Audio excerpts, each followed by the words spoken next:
In the light of a ghost star, Earth was abandoned years ago during the red giant expansion, now dimly lit by the ghost light of a dead white dwarf. It lies layered with eons of forgotten civilizations. From the warmth of Martian reactor cities, scavengers hire transportation back to Earth to delve into the depths looking for ancient treasures and artifacts. There they must deal with ghosts, machines, strange, weird life that has evolved on humankind's abandoned home planet. We start out as our player characters are employed by the Sunghost Retrieval Corporation. They're one of the larger artifact retrieval companies on the one of the reactor cities of Mars.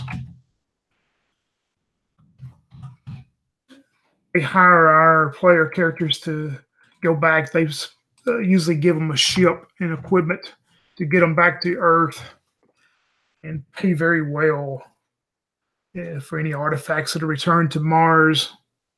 Uh, we'll start out with you, Yang. If you can tell me about who you're playing, what their specialty is, and what you're doing when you get your page to go to meet the representative of Sunghost.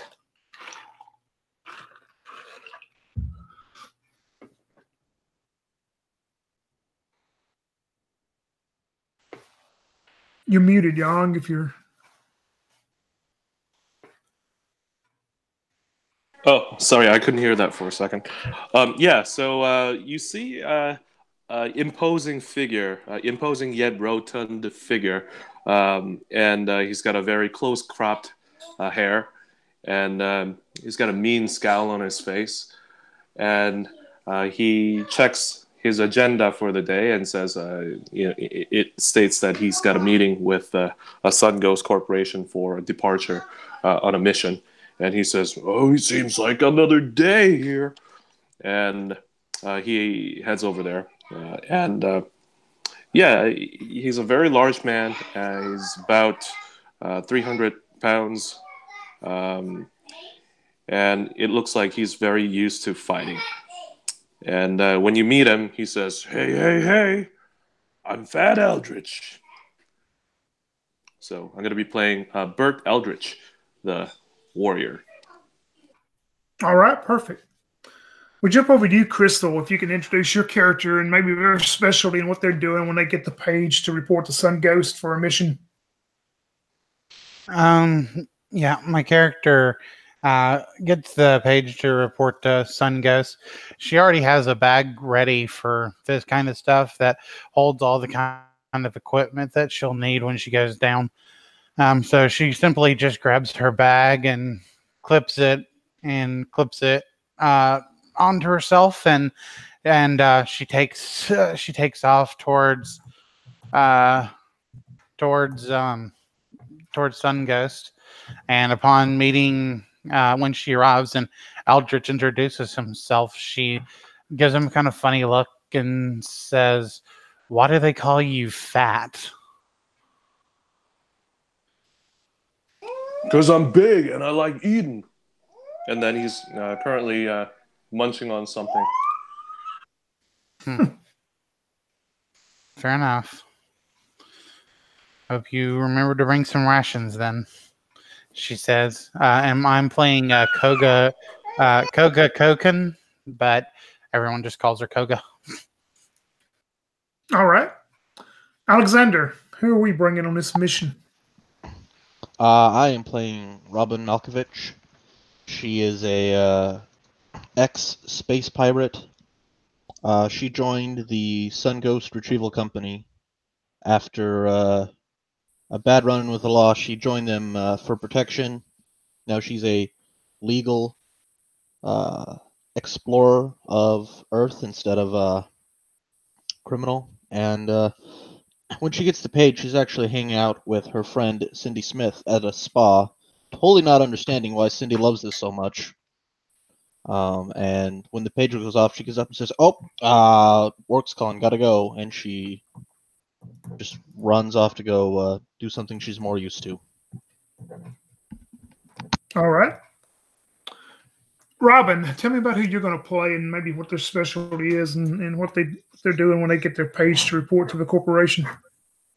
Hey guys, I'm gonna play an explorer by the name of Finley Rowe. He goes just by the name of Rowe, and he's fitting a tight fitting suit of a strange sort of steel fiber clothing, really tight fitting, and he looks like wearing a catsuit almost. And in front of his face you can see there's like this metallic mask, and what he sees from inside is that his eyes are covered with this see-through like metal plates with not metal but glass plates, and suddenly there's a message popping in on his screen asking him to report for duty, and he will do so. All right, perfect. Paul, round us out and tell us about who you're going to play and their specialty and what they're doing as they get the page to report to Sunghost. Okay, so I'm Dr. Benedict Burkham. I've got a couple of PhDs in biophysics, but unfortunately I haven't had a whole lot of work recently, so I'm kind of down on my luck. When I get the page through, I'm sitting in one of the cheaper fast food joints, just trying to get what I can to eat. And as soon as the page comes through, I'm like, yay, finally work. So I'll gather together what equipment I've got and I'll head off straight away. All right, perfect. As all y'all are en route to the conference there at Sunghost, you make your way into the this, like I say, it's a huge building. I mean, just think of a very huge corporation building, and you're taken to one of the conference rooms. The representative that will be meeting you for this mission is Carter O'Connor. He's a very tall, slim, very athletic young male, probably in his mid-20s. He keeps his hair just gelled and slicked back, very pretty boy with dark black hair, always very clean shaven, and always wearing the most recent to date suit that you can buy on Mars. He comes in with his folder. Everything is just pristine as he opens his folder up and he lays his paper and he organizes his papers in order. He looks at you five and he goes, have a mission. This one has a little bit of a problem, but I believe that's why we contacted you five, because with your experience, it shouldn't be that much of a problem. He pulls out this map, topographical map, showing the area on Earth. And he looks over towards you, Koga, and he pushes the map down to you. He says, this is, well, the most recent satellite photograph of where you're going. And you'll notice in the map, you see a shoreline, and you see the water. You can see the water back, and between the shoreline and where the water line is at this point, you see what appears to be a large object there that is showing up. He says, that is your mission. There's an old sailing vessel, an old sailing ship from the 1800s. It is, I guess you could say it's been put to the elements now. The water is receded back enough for the ship to be on land, or the best of the land, or the sand, you could say. But something strange is going on with the environment in this area. Seems like the water is receded down for a few hours, and it will come up hours later. But you have a certain window of time to get there and retrieve these items before the water will recover this old ship again. Is the water extraordinarily salty, or is it more fresh? Well, it's still showing quite a bit of salt, and there's some evidently a radioactive material that has been discovered in it, but it shouldn't be anything you require any special suits or nothing, you know. What are we going through? Go ahead. I was just going to ask if we should at least take some radiation tablets before we go in. Well, of course, that will be provided by the corporation, and just in case. But let's hope it doesn't come to that. What are we going to retrieve there? Well, we don't have a certain client yet for these artifacts, as most missions do. But somebody a little bit higher up than me decided that we need to go. Just a moment, and he reaches over and he pulls up this old book. I mean, it's the pages are wrinkled and they're old. And he opens it up and he says, "These are some old records of the ship as it was after it was sunk and wrecked. Evidently, it shows that one crewman survived and was found on the shoreline and was brought back to health, but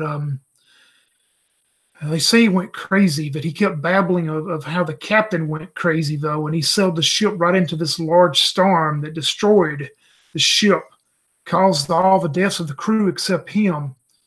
But he also said the ship had a secret cache of treasures and artifacts on it that was meant to land there on the coast, but it never made it. So anyway, the corporation wants you to respond there and recover any type of artifacts or treasures you would think that we can put into the vault and sell here. And of course, compensation is quite well as always." Hey! I think it's gonna be a good time. Understood. Koga leans in to the to Robin and says, "He's going to be the first to die." Well, usually when I go on missions, I try to make sure nobody dies.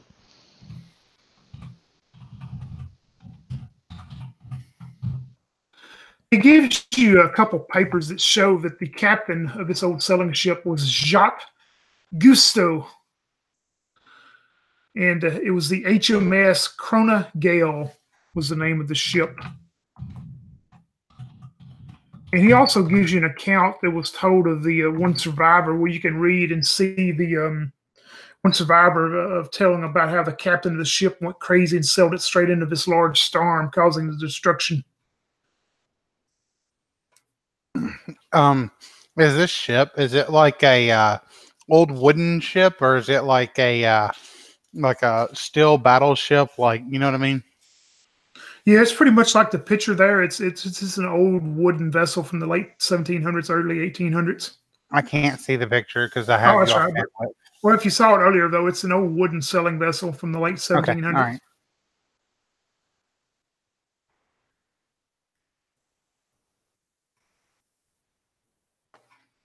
But yeah, if nobody else has any questions for Carter, he would have you escorted to the company ship and sent to the Earth.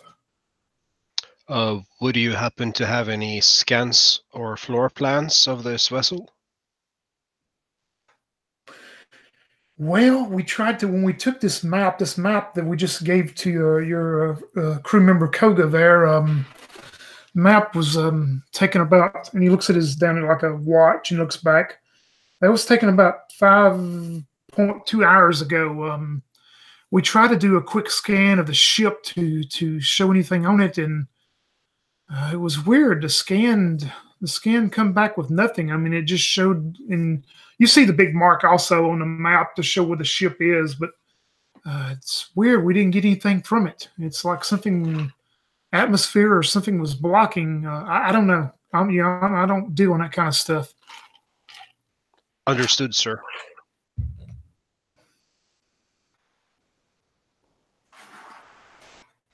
Well, you did say that there were signs of radiation. Perhaps it's the radiation in that area that's blocking any satellite feed.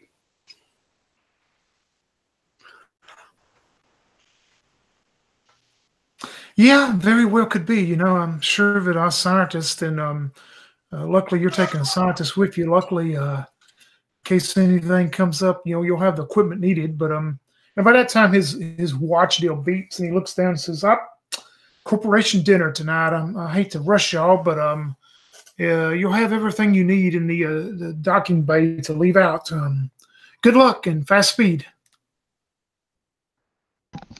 Out of character question. Are we going to get the same car we had last time? You will find once you get to the bay to get your ship. It's a small merchant type ship. It's smaller than the one you were on before, but you also notice a lack of one of the Samsons. That's what they were called, the Samson transport deal. There's not one on this one, and as you get there, one of the mechanics, if you ask him about it, he says, "Look, they told us that you wouldn't need one for this one. That where you're going, the Samson would sink up in the sand and stuff. You're gonna have to walk on foot to get there after you land."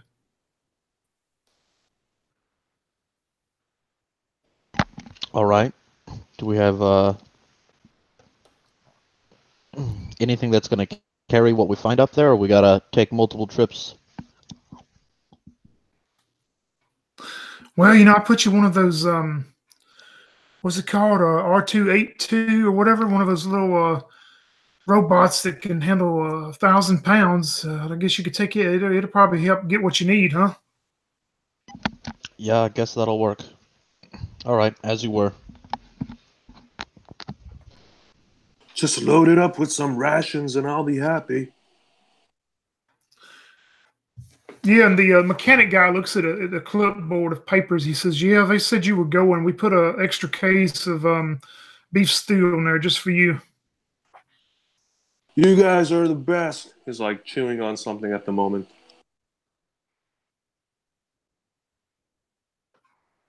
He nods and he picks up his heavy rifle and the suitcase containing his heavy armor. That's all he carries. Okay. Yeah, and you make yourself aboard. Like I say, it's a little bit more of a smaller cargo type merchant ship than you had in the last session. I mean, it's still plenty of room, and you would notice once you got on board, this one probably wouldn't have room for a Samson anyway. But you have one of these small robots, and it's kind of like a four-legged transport type robot that walks on four legs like a dog or something. And you notice in the middle it has this huge case that you can put stuff in. That's the R282. As soon as Ro lays his eyes on this robot, he's going to just walk straight over to it and start looking at it, really, truly investigating it. Yeah, and you would probably have some knowledge of seeing them before if you've not ever used them. But it's just a small cargo robot that is led. You have a little control deal, but you take with you and you lead it along, and it just follows kind of like a dog would. If anyone is close to him, he's going to turn around and say, I read so much about this, but never seen one. They are so magnificent. You in the market for a new robot dog, Doc? Oh, I'm not a doctor, I'm afraid, but I'm always in the market for new pets. It wouldn't make a very good pet. It just follows you and carries stuff you give it. That's There's no fine onboard with me. AI.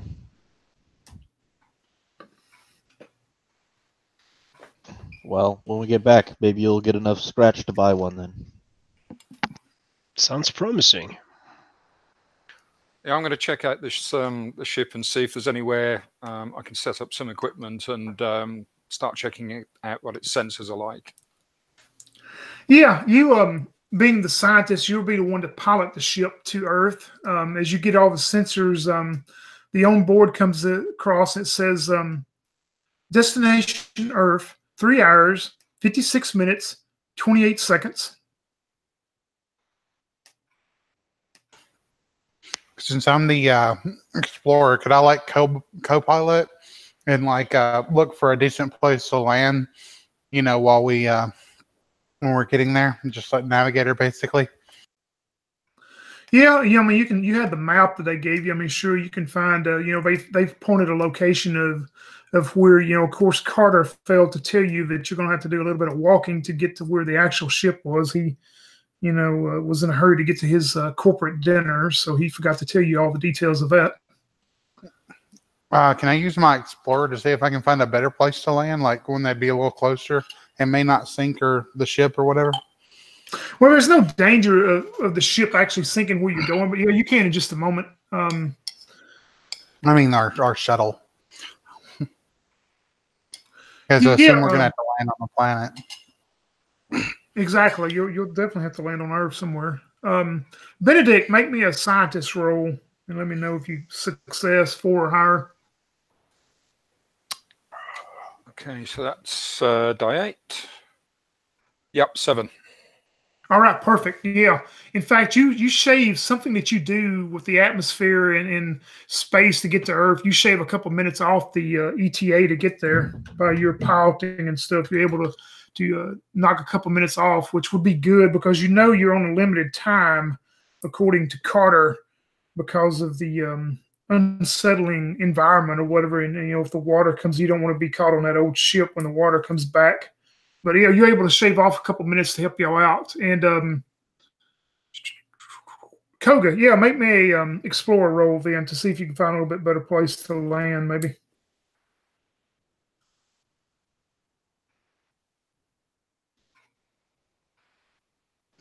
Do I get a +1 to that roll still? Nope. Or nope, did nope, you take no that pluses. roll out? Yeah, no, I took that out. No plus, no auto pluses. Okay. All right, so just a D8. That's cool. Total of 7. You rolled So a 7, okay. Yeah. Yep, you need a 4 higher. So I don't know why I said total. I just, have it. it is with other games. You're right. But you're able to find a place a little bit closer, or maybe that you feel like is more secure for rocky type terrain. You notice it may be a little bit steeper to walk down, and it may save you a couple minutes, but you're able to find a place to have Benedict land the ship that's better. And sure enough, as y'all land and prepare your equipment and stuff, and see when you open, let's see, Robin, roll me a d12 for the weather. Robin, or me, Robin? Robin character. Okay. 8. Yeah, you notice the weather is pretty chilly. It's like about 45 degrees Fahrenheit. I mean, it's pretty cold, and there's a light rain that is falling. It even makes it seem a little bit cooler. But you notice the rain that's falling down. When you look at the clouds, it's almost like they have a yellow, orangish tint, like they have a glow to them. And of course, it's not coming from the sun behind them, of course. So, but it's kind of a weird weather situation as y'all make your way out. And sure enough, thanks to Koga, you're able to land on this little rocky terrain. It's not too steep to get down, and you can see this wide open beach area. And you see the ship itself, but you can tell it's going to be some walk. It's probably going to take you would think, estimation looking at your instruments and stuff, it's probably going to be a 20-minute walk to get out to it. Well, while we were getting ready to land, I've put on my heavy armor, and I'm good to go. I immediately start heading out. Yep, I'll get kitted up as well and grab what equipment I can. All right, perfect. Yeah, if you're going to be wearing that heavy armor, you might want to be careful. Don't want you sinking in the sand. Just watch your step. That's not a very good news for me to hear. Bert puts on his heavy armor. He's wielding two-handed, sort of like the BFG type of a pulse rifle. And he steps heavily into the sand. Yeah, and what you would tell is probably the most natural part of the ongoing shoreline itself, the beach, where it has been receded for some time. You're able to step out. It's like stepping in some light snow or whatever. It doesn't hinder you at all as you head. And like I say, your instruments show it's going to be 22 minutes and 21 seconds to get to where the old wreck itself is. But everybody make a explorer roll, and let me know who passes. Before we leave the ship, I assume they had like some of that radiation, those radiation pills I was talking about. So I'm going to take me one. It should last for a few hours. I tell everyone, don't forget your Rad-X. Yeah, I'm definitely going to just straight up take one. Hey, thanks a lot. I almost forgot. He takes one. Yep, same here. Sounds like a good idea. And everyone do an explorer roll, you said? Yeah, everybody do an explore roll and let me know who passes. Not 8. me. It's target 4, correct? Yep, 4 or higher, correct. I passed. All right. 8. Yeah, those that passed, as y'all start, like I say, walking with the beach itself, where you can tell is not has been there for quite some time. You notice what appears off to the side to be like an old rusted looking out old Earth vehicle. Appears to maybe you'd probably have some knowledge from the databases or whatever. If you scanned it real quick, it would appear to be like an old Jeep body, but it's sitting there. It appears to be rusted out. There looks like people have been here before us, but most likely not to investigate this ship. Yeah, Should that we- doesn't surprise me. Should we take that vehicle? No, I don't think we can do any good with it. It seems to be rusted to pieces. But we could go see if there's anything worth salvaging on it. Completely. Yeah. I agree. I'll move up to investigate the beach or the beach, the Jeep. Yeah, sure enough, as y'all move, the group moves closer. You can tell it's definitely an old rusted hull of an old Earth Jeep, and of course, it's not any type of the scientists would know most definitely by just a quick glance. There's nothing there's no rubber left on it or anything. There's no way it could be in any kind of mechanical order to use. But yeah, if you want to search it real quick, Koga, since you went up to it first, go ahead. Roll me an explorer as you're searching around. Okay. Holy shit! 8. I'm getting lucky tonight. Yeah, you find a plastic case, like this hard plastic case that is stood the time of all the weather and stuff. It's laying there. It's probably, roughly a foot long, maybe a foot wide at the most. It's laying up under it there. You find and hidden. All right. Yeah, I guess I'll reach for it, and I'm actually going to take, just in case it's booby trapped or something. I don't know what it would be, but just in case, I'm actually going to take out one of the items I have, my knife, and I'm going to use my knife to grab it and slide it to me. Yeah, and it's got 2 clasps on the front of it, and it appears it's got some kind of internal lock, that would probably need to be broken open, or since you don't have a key or any type of way to get into it. Can I just use my knife to pop that lock? Yeah, you can try use a fighter. Try a fighter deal. Okay. Since it's physical. 5. Yeah, you work with it enough. It takes you a little bit, but you work with it and you pop both locks, and as you pull it open, you see what appears to be in pretty pristine condition, a small caliber semi-automatic pistol in there, and it has 1 clip in it and 1 clip laying next to it, and it seems to be weathered the elements. Nice. Hey, Robin, I think I got a gift for you. Robin will take a look and say, "Yeah, that'll look good. We should probably seal it shut, take it back to the planet and see if it's worth anything first. But if not, I've got a mantle to put that on." All right. Yeah, sounds good. So she'll seal the case back up. I assume items that we find we can just carry, or are we still limited to 10 slots? Remember, you've got that robot dog R282. Oh yeah, that's right. All right, so I'll open up the casing on the top, or however it works, and slide the gun in there, the gun case. Yeah, and if anybody wants to get it out later to use it, it'll be a D4, so considered light weapon, so it'll do 1d4 damage if anybody does happen to use it.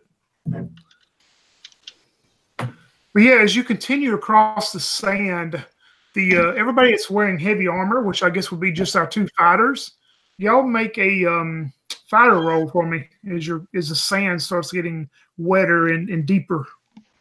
I got a 7, so. Yep, you're good. I got 1. Oh no. Well, it would seem that poor Bert has sinking into the ground is going to need some help to get out. I'm going to approach him and say, Bert, you wanted me to carry your gun while you get out of there? Hey, that's mighty kind of you. And then he hands off the large gun over to him. I reach out for the gun, and you see that he's clearly surprised by the weight of it. It's like, oh!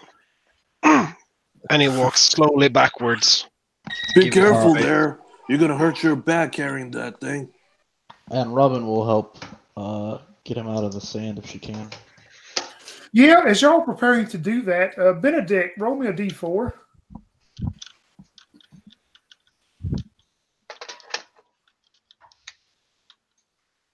And let me know what you get.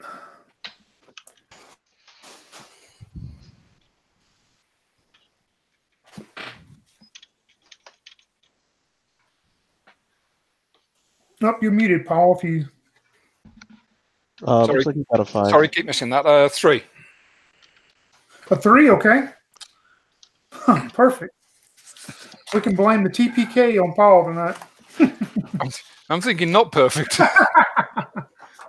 Yeah, as y'all are preparing to get poor Bert, you know, he ate one too many cans of beef stew, I guess. But as you're preparing to get him out, about 20 foot away from the party, the sand just burst open. The sand and the muck and mire. You know, there's pockets of water out through here where you're going, and just burst open almost like a sand explosion.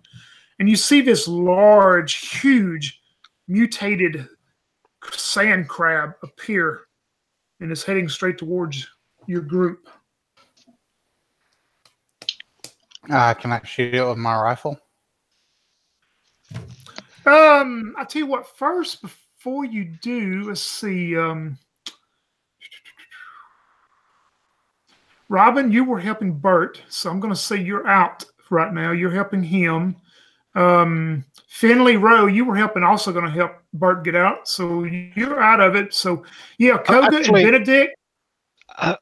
If possible, I would like to take the advantage of holding his big gun and trying to fire it. If there's any security features on it, I would know about them, but I would like to make a try when I first have the big gun. Yeah, before you try it, make me a scientist deal just to see if you have enough knowledge to fire it off this round. A 5 on my D6.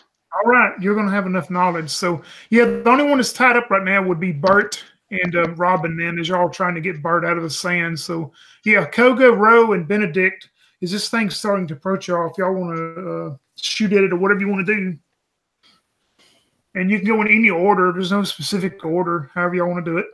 Well, I've got me a weapon, a light weapon, so I'm guessing that's something like a handgun. So, yeah, let's take a shot. All right. Fighter, yeah? Yep, yes, fighter. You need a 4 or higher for success. And that's a 4. All right. You're using a light weapon, so roll D4 damage. That's 3. Yeah, you hit this thing, and some of it blasts out into the sandy, wet sand and stuff, but it's still coming towards you. Well, at least it can be hurt, guys. Once I see this thing like burst open, I quickly like shoulder my rifle and fire at it, but I hit one of the pincers or something, and it's like the armor is just so thick, my bullet just bounces off as I roll the 2. All right, Ro, you were able to figure out that heavy weapon. So I'll tell you what I'm going to do, Rose. Since you played it out, you can use it, but have a -1 since you're not used to this type of weapon. I have a D4 in fighting, so I don't need the -1. All right, good enough. Yep. He rolls if you had seen his face, you would have seen like a huge grin behind there. He flips around the big gun and fires it, and he have no clue about the recoil this gun has, so he's now sitting on his ass in water, almost falling on his back with a big gun, and it blasts just straight into the air, probably hitting a satellite or something vulnerable we would need. Yeah, you're going to see what was that satellite back in the deal that crashed? I don't remember now, but anyway, yeah, you're going to see a satellite crash soon, maybe. But let's see, Bert, you're stuck in this deal. Robin is trying his best to get you out real quick.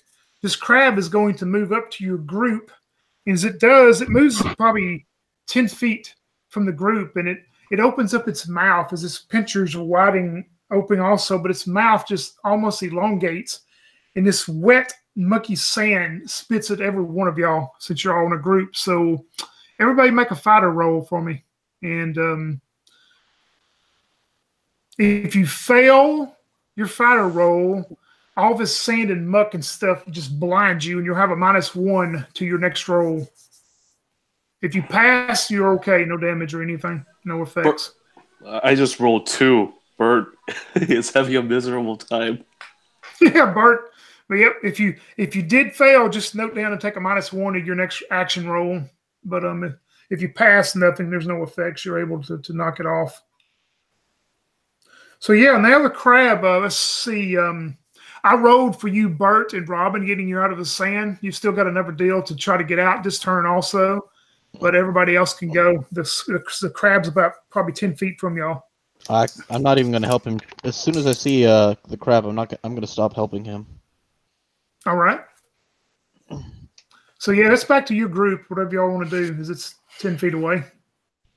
I actually managed to turn my head away in time from the sandblast that it didn't affect me. But when I get my gun, the bolt action, everything, like the shell ejects, and I pop it back into place and shoulder, and I just don't have enough time to actually take proper aim and end up just shooting over the thing with a 3. All right.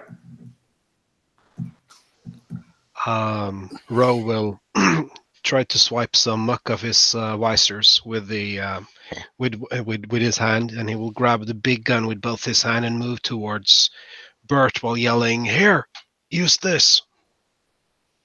Still stuck halfway in the mud or the wet sand, he reaches out, try to grab it. Do I roll for that? Yeah, well, you were blinded too, right? Yeah. Roll me a fighter roll to see if you're going to grab the weapon or drop it in. 2. You dropped the weapon in the sand. So Dice is hot tonight. you're still out. What's going on? I can't see anything. Mm-hmm. Oh, you dropped your gun, so if anything's wrong with it now, it must be you. Damn it, guys. I can't see anything. What's going on? Robin feels the sand hit her back, and she turns around and she sees the thing, and she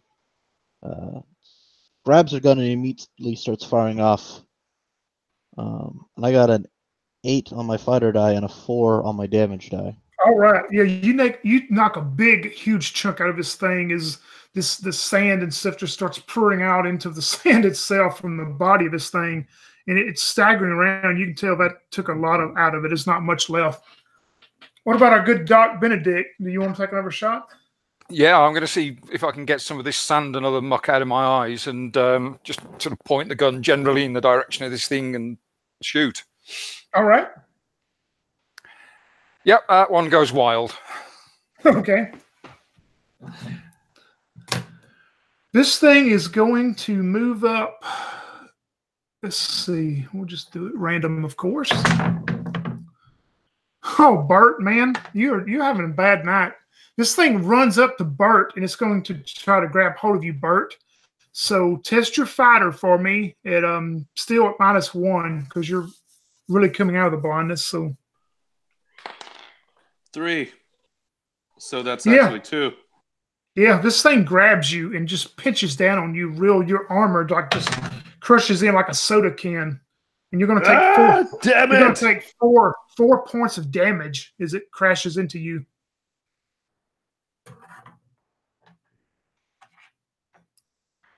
And it is back to y'all's group as this thing is crushing like an aluminum can, crushing Bert. Everybody that had the -1 is back to normal. You've got the sand out of your eyes. Oh, cool. This time, I finally take time to actually be able to aim my rifle, and I hit as I rolled a 6 for 2 points of damage. Tell me how you finish this very wounded crab off as it's holding on to Bert, though. All right, I managed to, like I said, I finally managed to like eject the case and everything, and I kind of aim, and I managed to see like where Robin had taken a good chunk out of it earlier. So I just aim generally for that area where it must be a soft spot and shoot there, and the bullet just flies through, smacks into the sand on the other side after it goes straight through, and just this like black blood starts pouring from it, and it hits the ground with a squeal. Yeah, and as it hits the ground, it actually, one of its large pincher claws raises up to the sky. That when it has Paul in it, it pulls Paul out of the muck. Paul, you're out of the muck now, but you're hurt.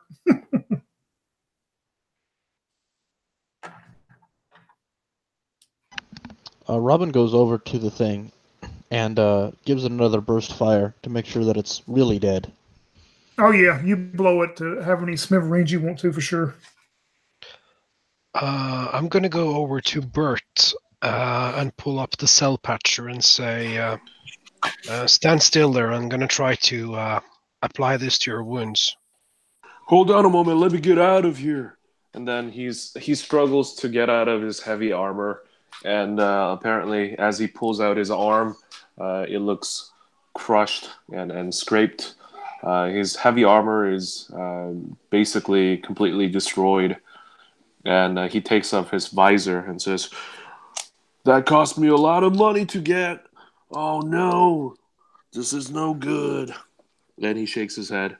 "But at least I made it out alive. Thanks a lot, guys." Rose pulls out this weird syringe gun and injects it into your arm, and rolls a 5 on the science check, so I guess I'm able to use it. Yep. And heal you for 3 HP. Awesome. So he's back to 6 HP. The heavy armor provided 2 HP, but because it's not something that you can heal, I guess he'll probably have to pack it up and repair later on when he goes home. Yeah, I mean, if you want to flavor it that way, that your armor, you want to say your armor, or I tell you what we'll do. You're wearing heavy armor. Let's just downgrade it to a light armor. We'll do it that way, kind of like Black Hack in a way does. But let's just degrade it down to where it gives you 1 more HP now instead of 2. That is. Oh, cool. Thanks. It's damaged, but you can still use it for light armor. We'll say. I think that's a good way to do it. You could say that like you have like a light armor on, and the heavy armor could be more kind of like a mech suit or something. Not something that extreme, but that way, or like the thing is destroyed, and you just get out when you have your light armor on.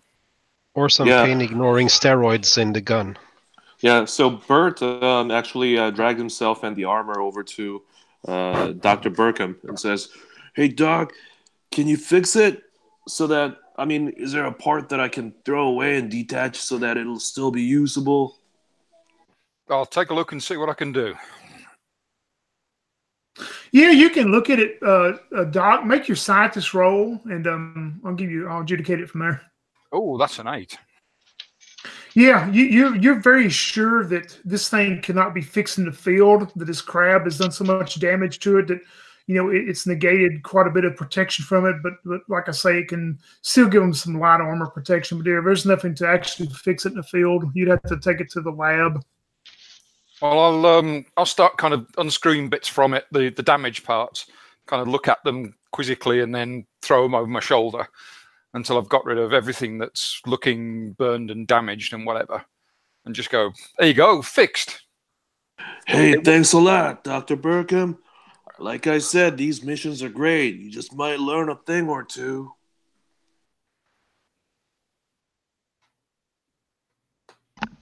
Robin goes over to Koga and says, "I'm sorry for ever doubting you." Yeah, Koga just kind of smirks a little bit and nods acknowledgingly. So let's get to that ship now, shall we?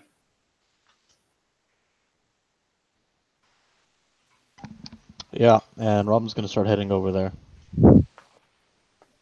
Yeah, and your little indicator on your devices show that you're about halfway there. There's 11 minutes, 42 seconds to get to where it's at after poor Bart fell into the sand. And you continue along. you're able to sidestep any sand traps, or you don't run across, of course, any more of these mutated sand crabs.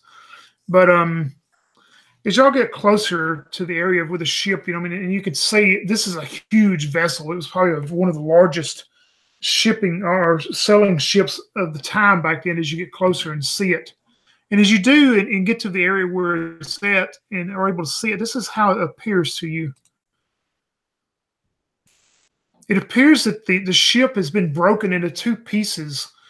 The bow is setting, we'll say, to the west end of this, and the the stern that is broken off is setting pretty much to the east part, and there's probably about a 30 to 40 foot deviation between the two parts as you get there and see the ship itself.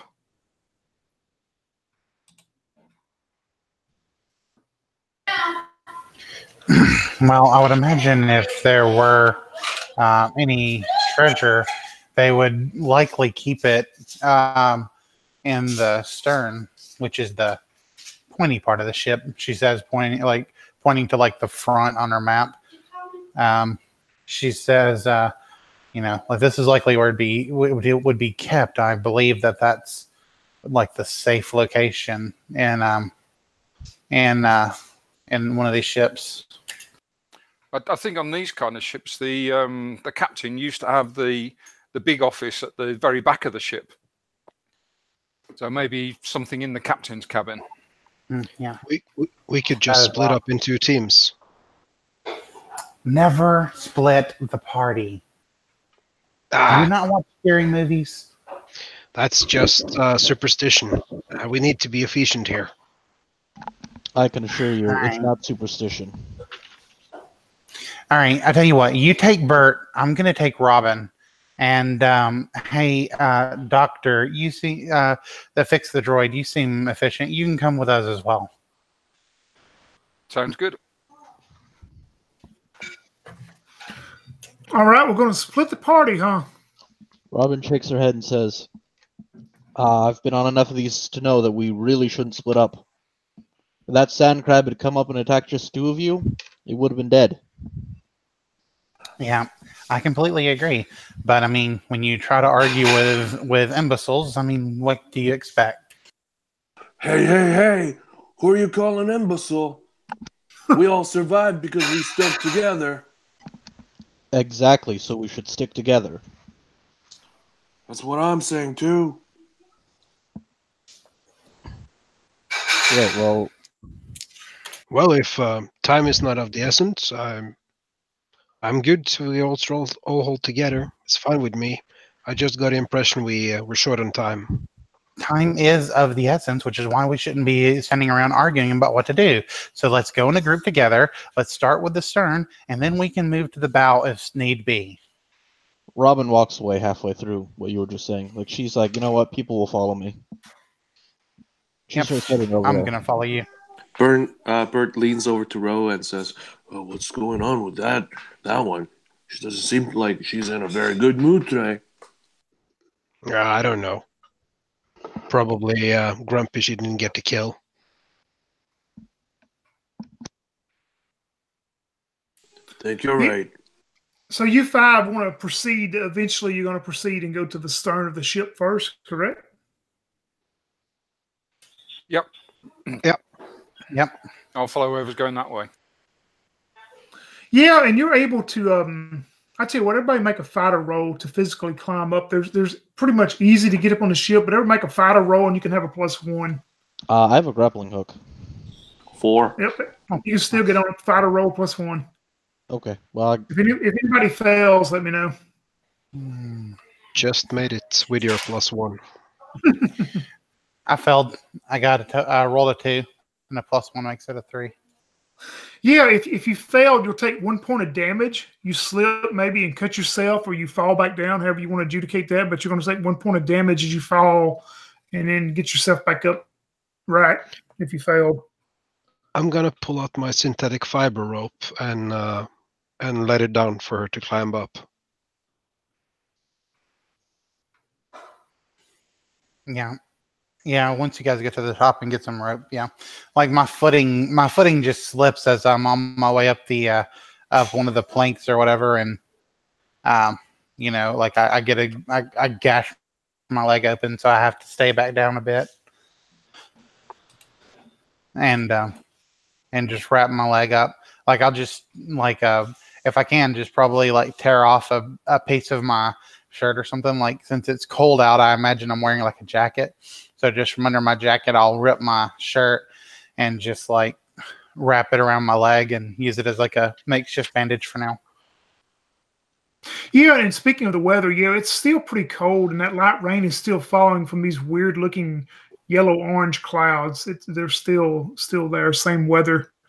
And as you make your way to the stern, you notice as soon as you get up, there appears to be that large first square that is kind of a black and white. You see that's probably an old cargo hold, and it appears to be pretty much still secure. The front of it appears to be off some, but you notice the cargo hold is still secured. Hey, stand back, folks. He's going to come up and he's going to try to pry it open by force. Yeah, make a fighter roll, and you can have a +1 to it.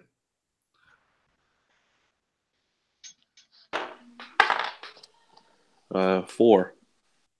Yeah, you're able to, at first, I mean, you're kind of weak. You've had a rough day, so it's kind of weak, but you're able to manage to get it up finally.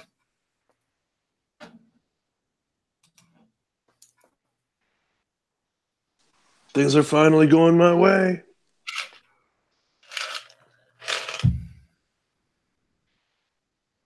And you appear into a dark portion of the ship there. I mean, there's no light at all down there. And it appears the part of the ship at the bottom of the cargo holds appears to be pretty much still secured or whatever. I mean, it doesn't appear to be a lot of it destroyed or washed away or anything, but it's very dark down there.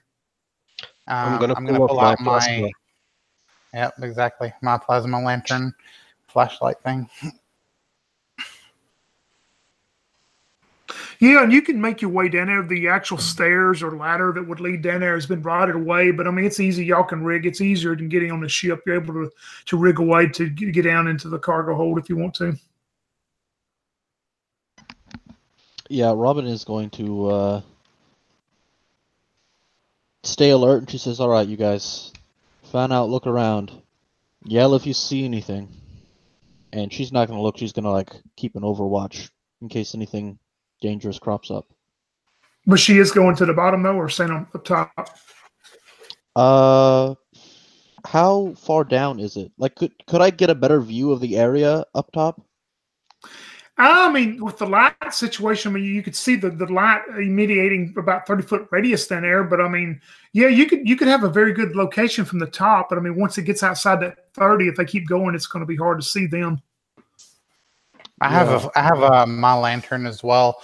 I have a question.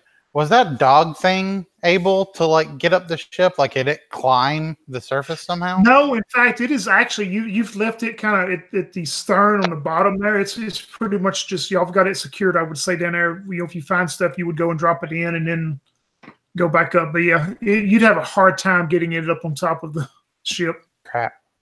I mean, is there any way we could like go grab anything out of it? Because I wanted to go grab that gun out of it, but if it's all the way down there, then. Well, I mean, you can retcon, and you didn't know about it first. When you retcon and say you got it before you went up, that's fine by me.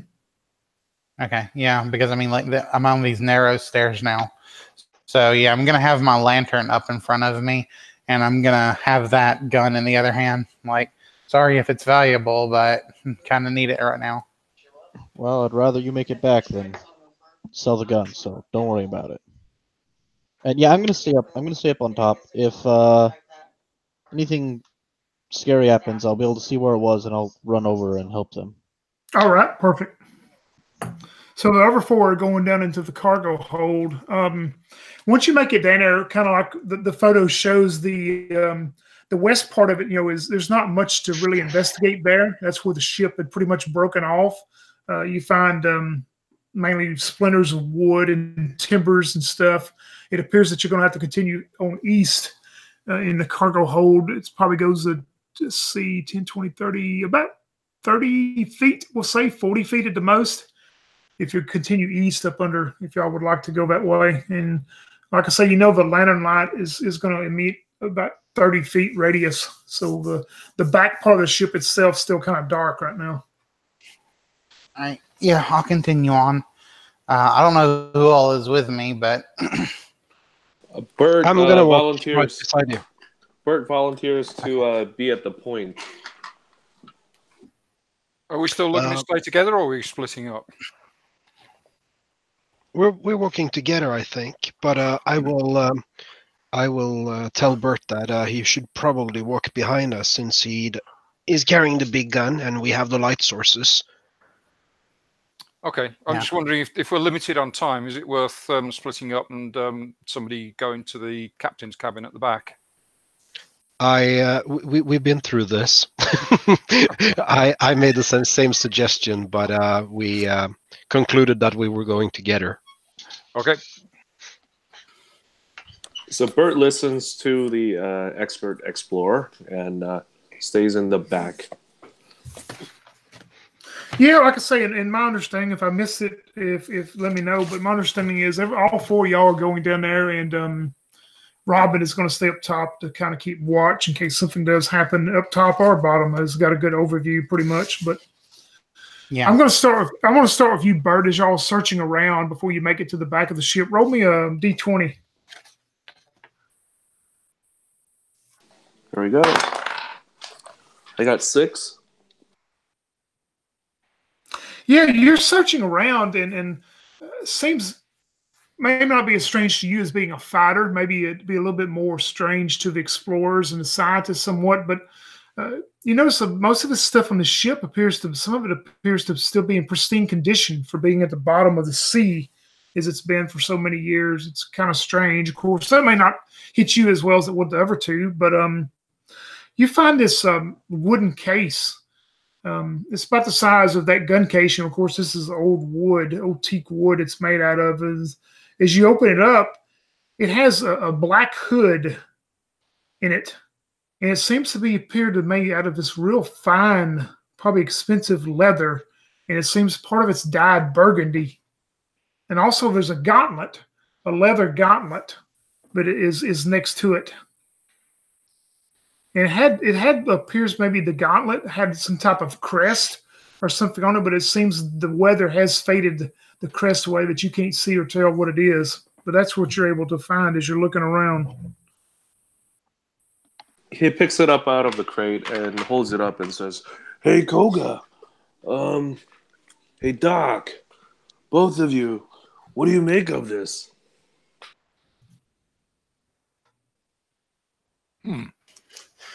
I'll take a close look. Nothing I would know about. Yeah, scientists. Make me a scientist roll, then. Can I see any kind of markings on it or anything like that? That's a 6. Yeah, once you look at it and maybe some knowledge of reading about stuff yourself, you can tell that the hood was probably some maybe executioner's hood from back in the day, and in the gauntlet. If you look, like I say, the crest on it appears to be weathered so bad you can't really make out what it was. It appears it was some type of bird, maybe a hawk or falcon or something, but it's hard to tell. But you maybe tell the gauntlet maybe was some kind of maybe gift or something that maybe was given to this executioner. That'd be your first thing you would think. Okay, I'll let the other guys know. So you don't mind if I put this on, do you? Well, I was thinking it's probably a valuable artifact that we could return for cash.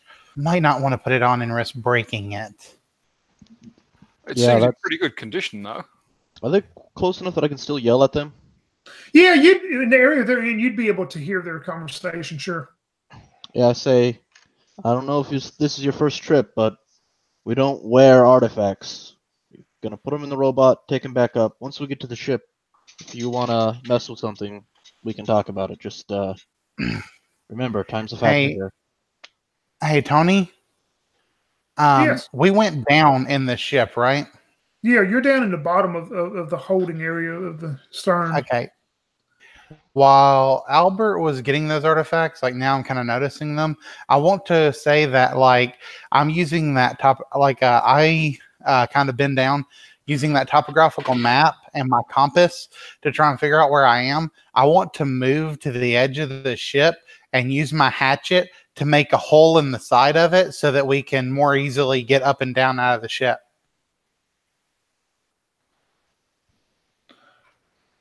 You mean you want to like go? You're going to go west of the hold. I mean, y'all traveled east, but you want to go west where the ship broke. Well, like okay, so yeah, like the ship is laid out west to east.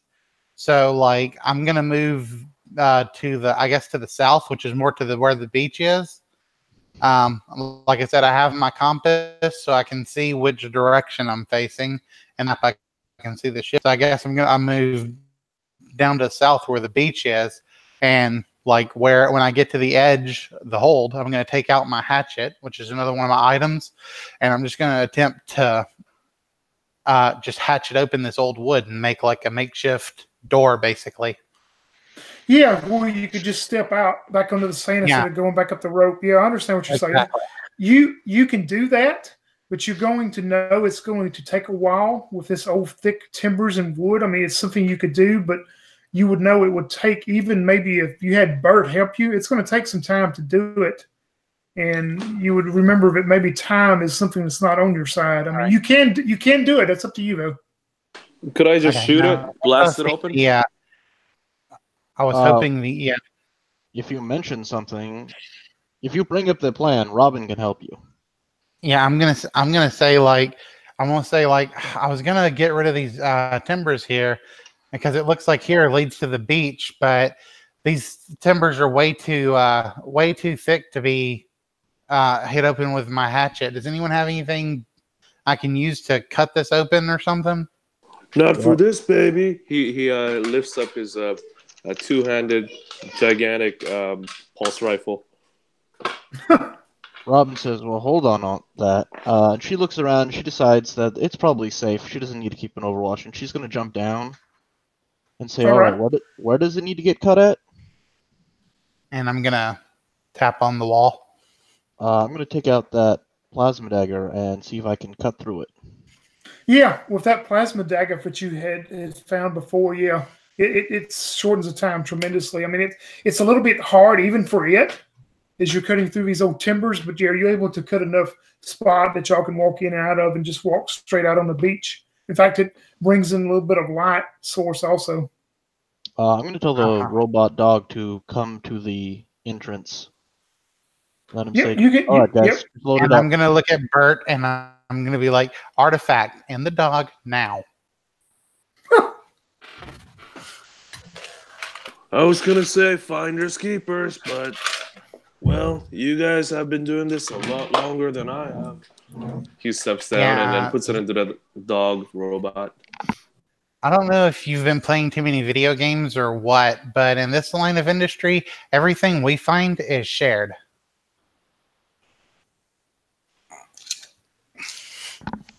Good boy. Sit here and wait. We'll be right back.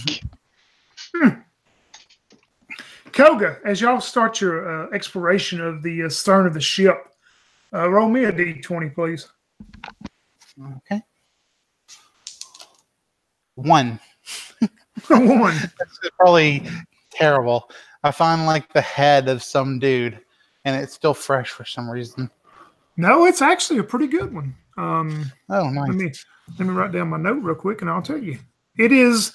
You find, and like I say, you start seeing a lot of these crates and stuff appear to be in fairly pristine condition, you would think, for being under the water all these years. But you're able to open up this crate and packed in there and very securely, you find a fine silver tea tray set.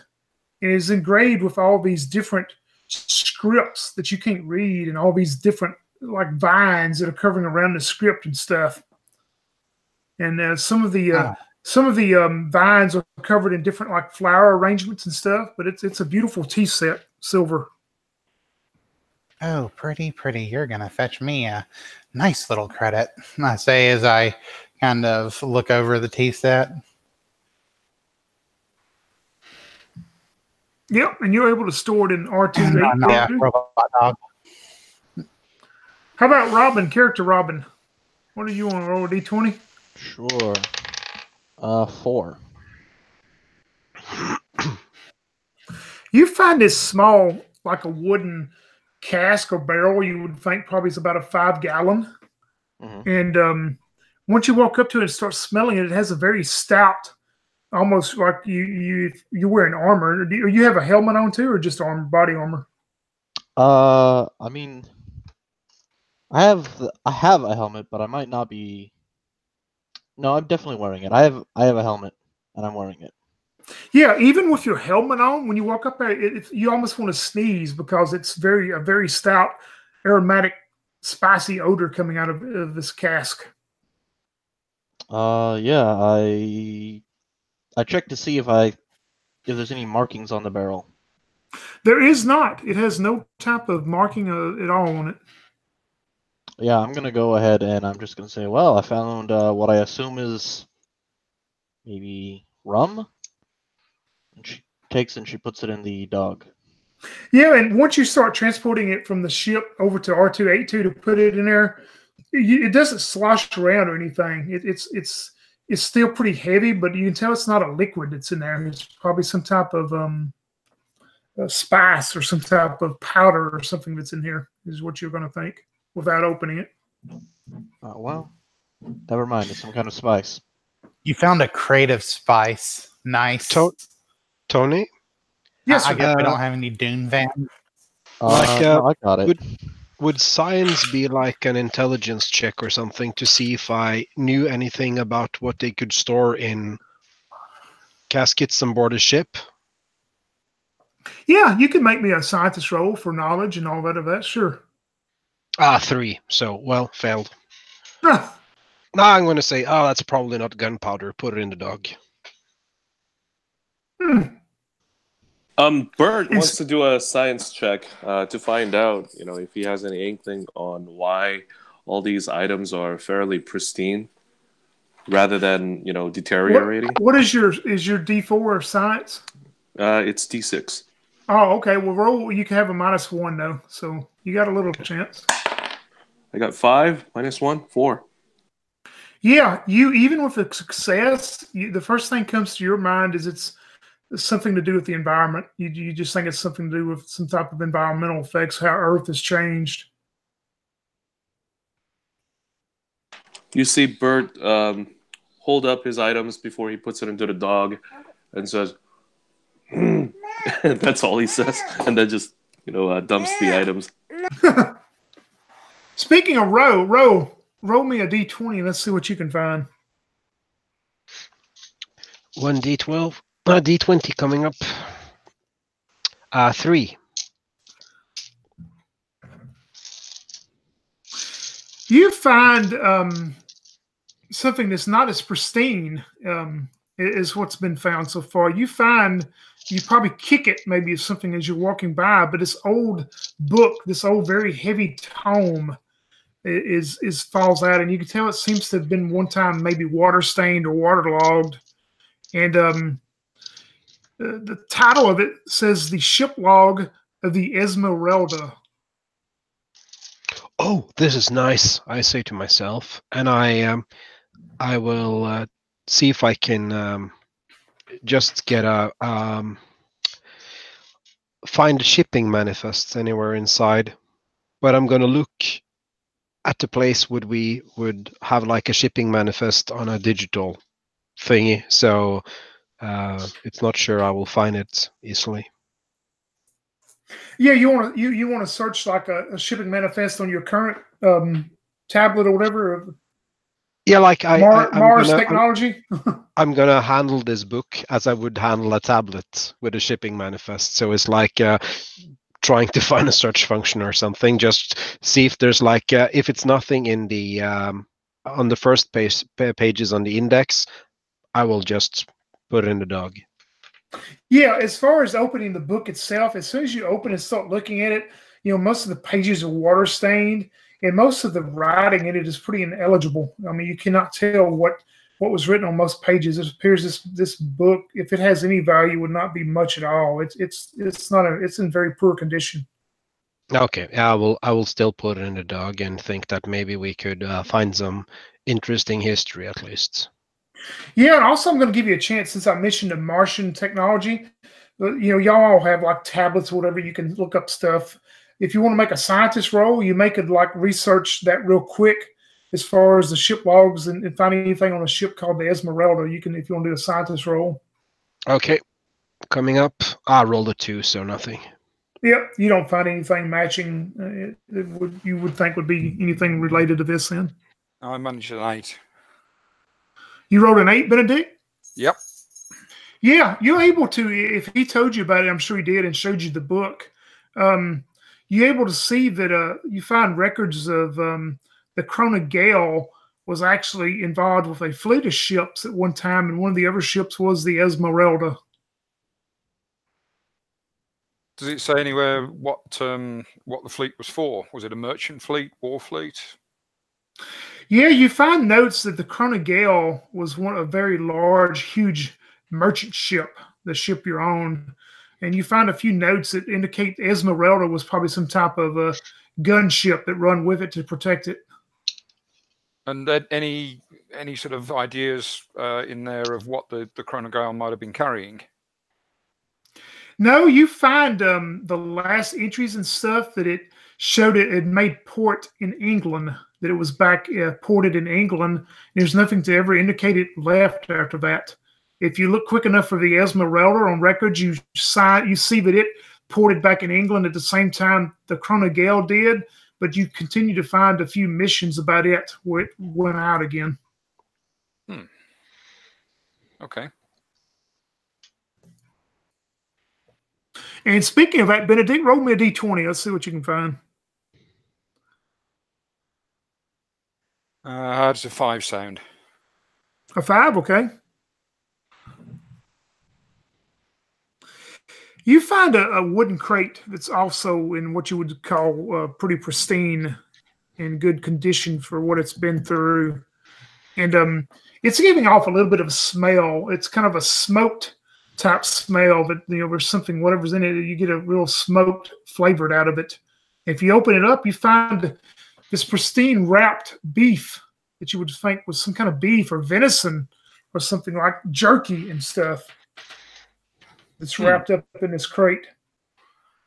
Worth keeping, guys, do you think? Is it going to be edible after all these years? Certainly, no way. Yeah, But, I mean, maybe someone would pay for it anyway. Whoa, what do you have there? Oh, no. I smell something good. No, Bert. No, I wouldn't try it.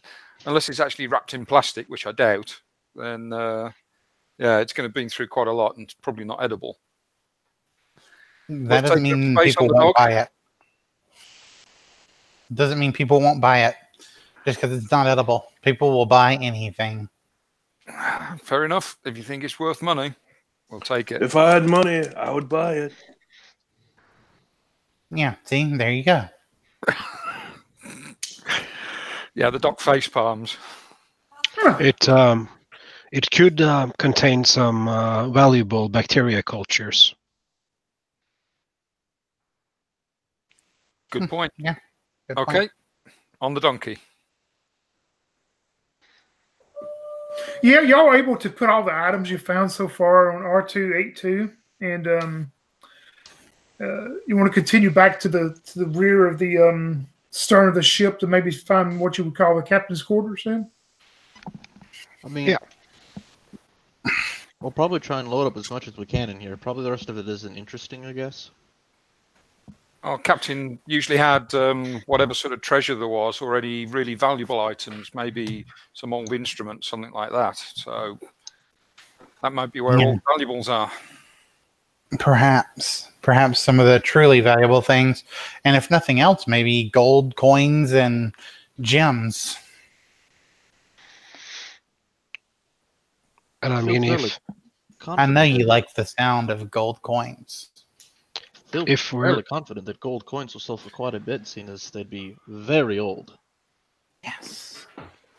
And I think even if we can't find any real treasures here, some wood from this ship would probably be valuable as well. Yeah. Oh, what about? Is there a hood ornament on the ship, Tony? No, it doesn't have any type of a particular type of a device on the front of it. No. Well, no, I don't. Well, you wouldn't wait. You wouldn't know that. You hadn't been to the front of it yet. Okay. But you, from what you glanced, just walking up to it, no, you wouldn't have noticed anything offhand. Okay. Well, how about we go find the captain? Maybe we can.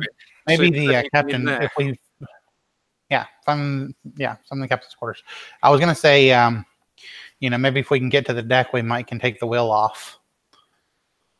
Yeah, that could be worth something.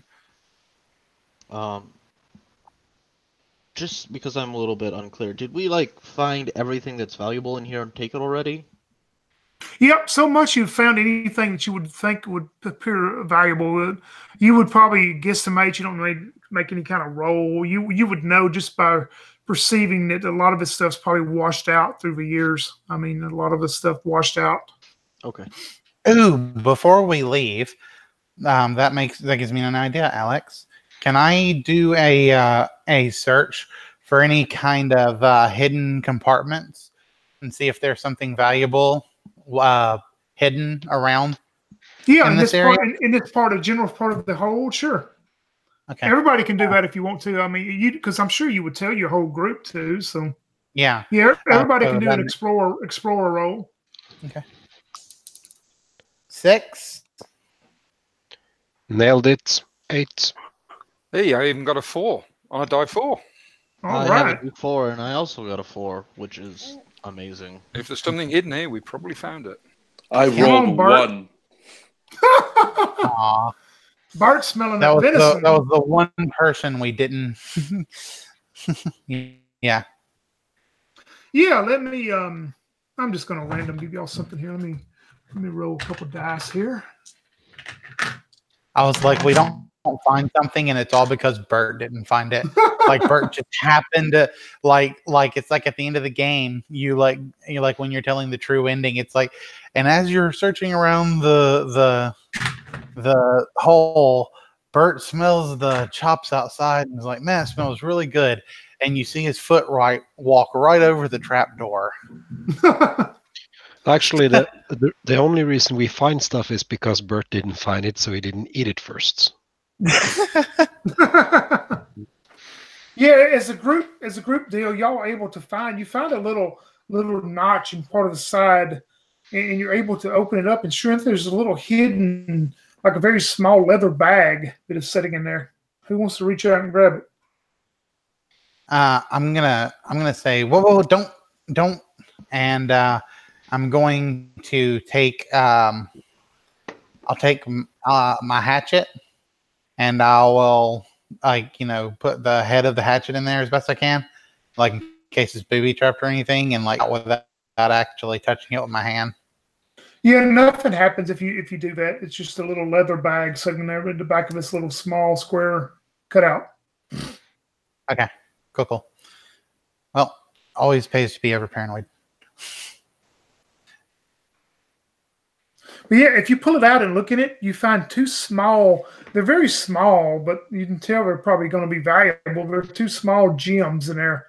One of them is black. One of them is white. What I tell you, gems. They're always on these kind of ships, and there's going to be gold coins in the pirates' cabin. I'm telling you.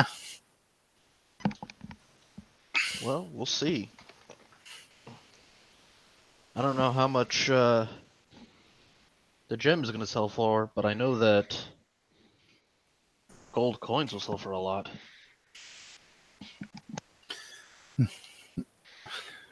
I'm gonna put them away. I'm not gonna look into any symbolic meaning or anything, with one being black and one being white and all that.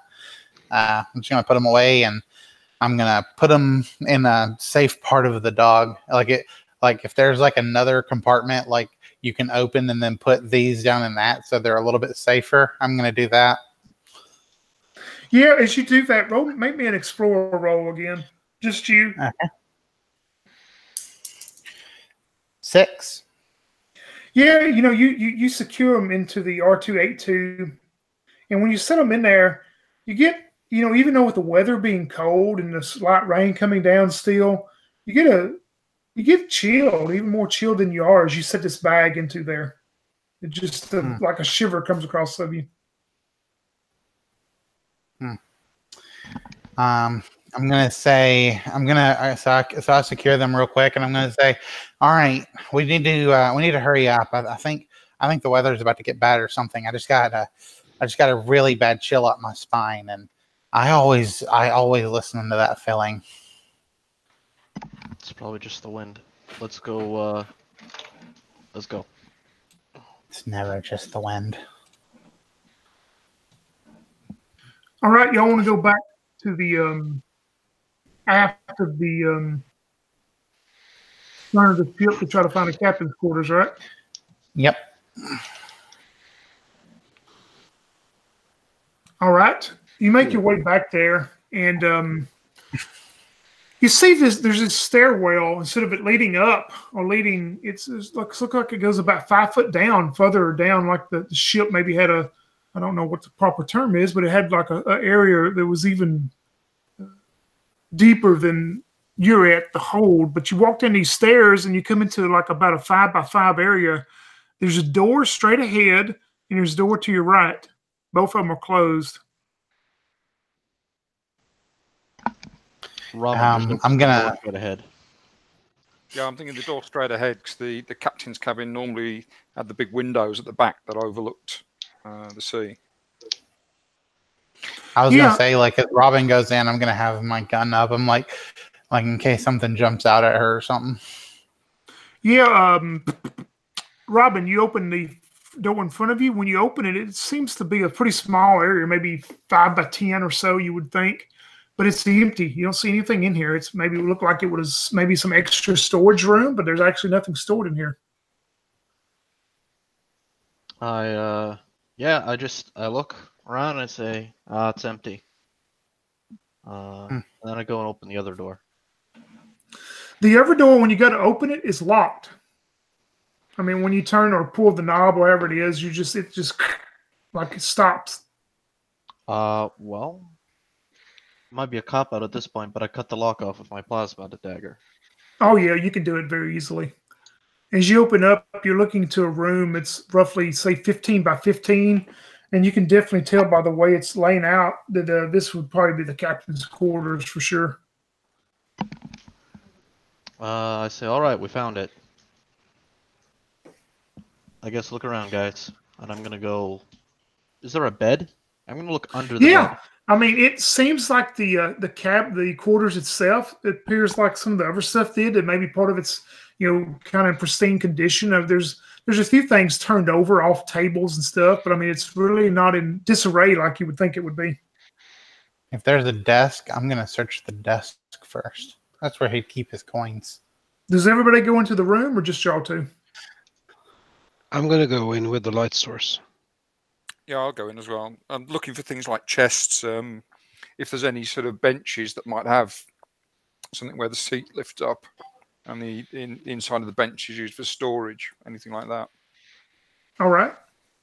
Are you going in too, Bert? I'm going in. All right, I'm going to start with you, Bert, then, since everybody went in. Bert, when you walk in, and prepare maybe to start looking around like the rest of them, make me a fighter check. Let me know if you pass. 8. Wow, that's new. Yeah, you feel just a tinge of cold as you walk in here, but it's nothing. You just think it's the weather. Koga, fighter check.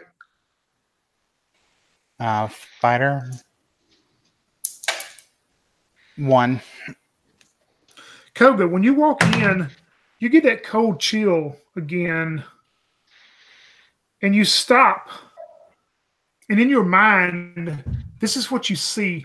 You see yourself wearing this old type of uniform, and you're on top of the ship, of this wooden ship, this sailing vessel. And you hear barking orders as you see this storm rolling in towards you. This big, huge waves are crashing in. You hear, Koga, get them set. We're going down. If you don't, it's going to get us all. and you look at the waves coming, and for just a moment, you flash in to a suicidal tendency. Tell me how you want to play that out real quick.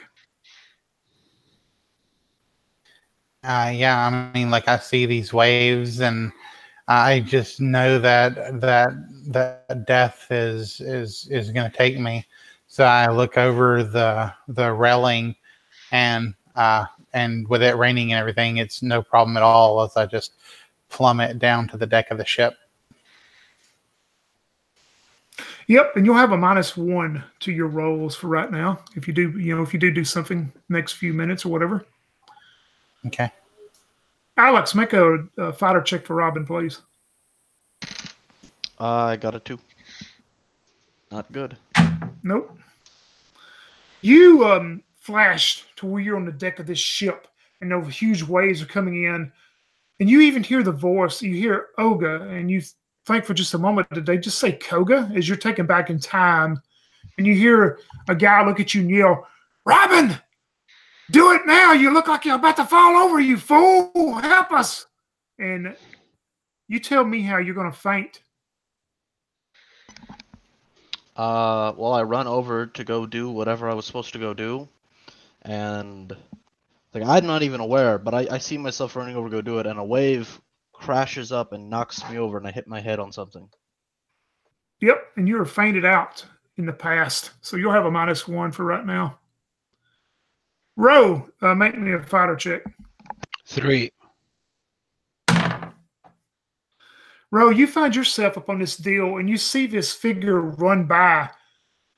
Your crewmate that you would know as being Robin is running by, and you see them hit their head and fall.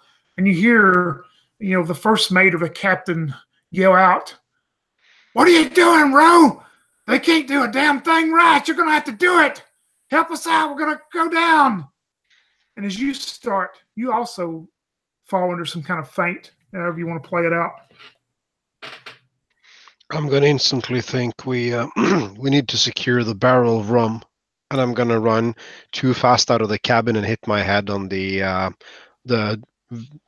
what's it called, the thing about the door, which is like too low when you're not Right. crouching down.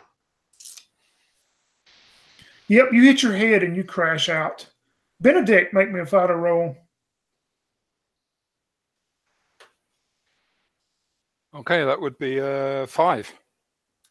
Yeah, you're perfect, man. In fact, both you and Bert look at your other three as y'all standing in the present time. As you look at your three team members, and it seems like they've got a cold chill over them, and maybe they're just frozen in time for just a moment. You notice it appears that they're not doing anything; they're just standing there in a daze. I'll give Bert a nudge if he hasn't noticed already, and just point at these guys. Bert turns around. Yeah, Doc, what the hell is going on here? I'll try just waving a hand in front of one of the faces. Yeah, who do you want to wave a hand in front of? Which one? Whoever's closest. Huh? Pick one. Ro. Ro, you snap out of it. You come back to the present, and you see Benedict sitting there waving his hand up in front of you right now.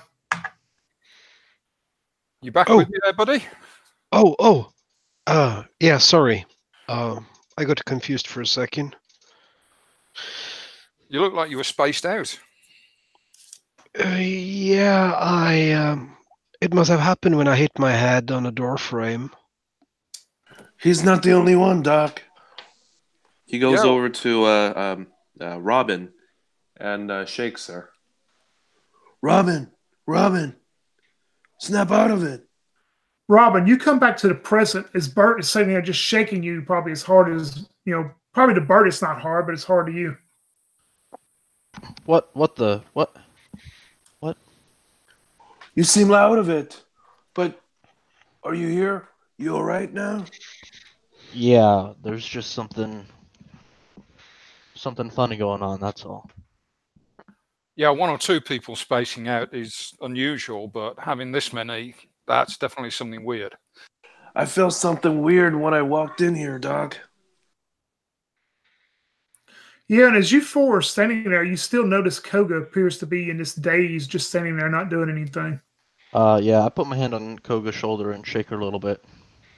Koga, you come back to the present as you feel this hand of Robin pinch onto your shoulder. I see nobody cares about poor Koga. Yeah, so, yeah, she comes back and her eyes are like watering and she kind of blinks and tears begin to fall and she says like, nope, we got to get out of here. We got to go now. We got to go now. The spirits of this place are not happy with us. No, it's fine. Hey, We just you saw agreed with three me of you on not living guys. party. We got to go. Yeah, we just saw 3 of you guys stand there, and it just isn't normal. I've dealt with the ghosts before. They're just confused. It's probably fine. I'm with Koga here. I want to get out of here, too. Well, it can't be ghosts. Ghosts are just not scientific. Well, there is science behind them. I don't know how it all works, but there's ghosts. Yeah, Koga's not listening to this. She's walking out. All right, Koga, you're going to leave the captain's quarters, okay? Robin's gonna take a quick look around, like not a real search, but just like a looking around the room to see if there's anything that jumps out at her. Yeah, make an explorer -1 then, since you're doing it quickly. Bert runs after Koga, by the way. With a -1, I can't get a 4. All right, Koga's chasing Bert. I'm sorry, Bert is chasing Koga. Robin, you said I had a 4? No, I said I only have a D4, so with a -1, I can't possibly make it. Okay, yeah. There's no sense in trying then. I'm going to take my time. Or like, not take my time, but I'm going to do a thorough search. This is why we're here. Yeah. You can make a regular explorer roll then, Ro. I'm going to go back to searching as well, because all this talk of ghosts is just crazy talk. Yep, Benedict, you make a regular explorer roll for me. 6 on my die. All right, I'll start with you, Ro. Roll me a D100. A D100. That's going to be a 74. 74? Oh, well. You find another book as you're looking around. And on front of it, it has this large, what you would describe as maybe a goat beast, a goat body, and a goat head, but it has these huge wicked horns that are coming all different area out of its head. And on front of it, it just says Book of Demons. I stop breathing for a short second, and I'll definitely will not open this here. I'm just gonna walk straight over to the robot dog and stash it. All right, you're leaving the room also. Benedict, that leaves you there. Did you make an explorer roll successful? I rolled the dice. I did not make a successful roll. Yeah, you don't find anything of value. It seems the captain's quarters have been pretty much stripped, as far as y'all can tell.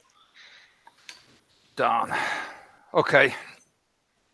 Hey, where did everybody else go?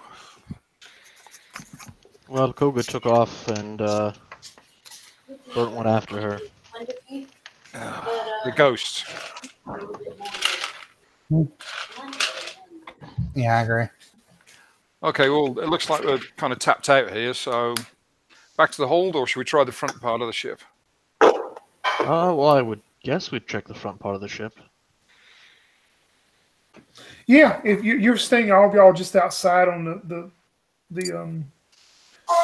exit that y'all have made, so you're staying on the outside next to R282, and you don't find anything else with the searches on the stern. So there's the bow of the ship, and you can tell the weather is pretty much the same. The light rain coming down, but these clouds are getting like even more yellow and orange than they were before. All right, so we found everything that we can find. Let's pack up and leave. I mean, we got more than enough here right now for some credits to survive on for a little while. Seriously, I don't like the way this storm is looking. I don't like the feeling I got when I was on that ship. I'm ready to go now. You would love the book I found then. How are we doing for time generally with the water coming back? Yeah, you check your tablet to check on that, and it shows that you have approximately an hour and 15 minutes before that they think the water levels are still going to start coming back. And it's what, about 20 minutes back to the ship? Yeah, it's roughly a 20-minute walk back to the shoreline. We've got time for a quick look at the front half of the ship then. Yeah, we're Go gonna on. look at the front half of the ship. Have fun. I'm not getting back on that ship. But we And should if I can, utilize I'm our gonna- time here. This ship might maybe never be available for us to search again. No, Think of the That's treasures too it could hide. that's too bad. Robot dog, if they die, you're gonna come with me. Koga, I understand your apprehension. Is this your first time back down on Earth? No, I've been on Earth before. Was your first time seeing ghosts then? I've seen ghosts before, and I've learned to keep a healthy distance from them. Totally not going back on that ship. Don't care. Nothing you can say to me. I'll camp out here on the beach and make sure that there's that none of those crabs will come back. Best I can do for you. Here's All that right. gun, and she'll hand you the handgun. She still has her hunting rifle. Robin pulls out a stun grenade and hands it to you and says, "Just in case something goes terribly wrong. If you detonate this, I'll come running." She nods. I think I'm gonna stay here behind with Koga.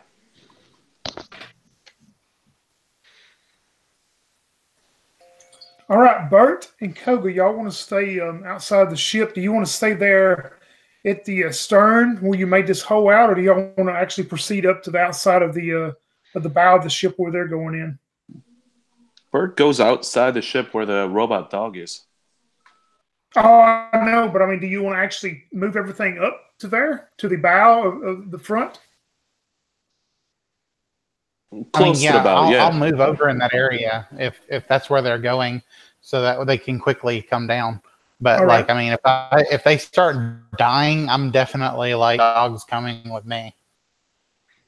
All right, so Bert and Koga are staying outside. Robin, Roe, and Benedict, y'all are going into the bow of the ship to check it real quick. Yep. All right, perfect. We'll start with you three then. Once you get up and inspect the bow again, you actually don't have to climb up on the deck to gain access. You can find it. This one's split open enough. You can find an entrance into the bow just walking in. And it's pretty much laid out the same. It's very dark, of course, but you've got your lanterns and stuff. We'll start with you, Robin, then. Roll me a explorer roll as you're looking around.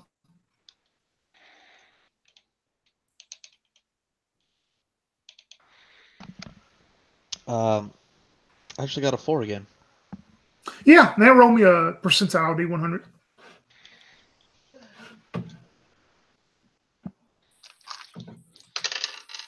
14. 14.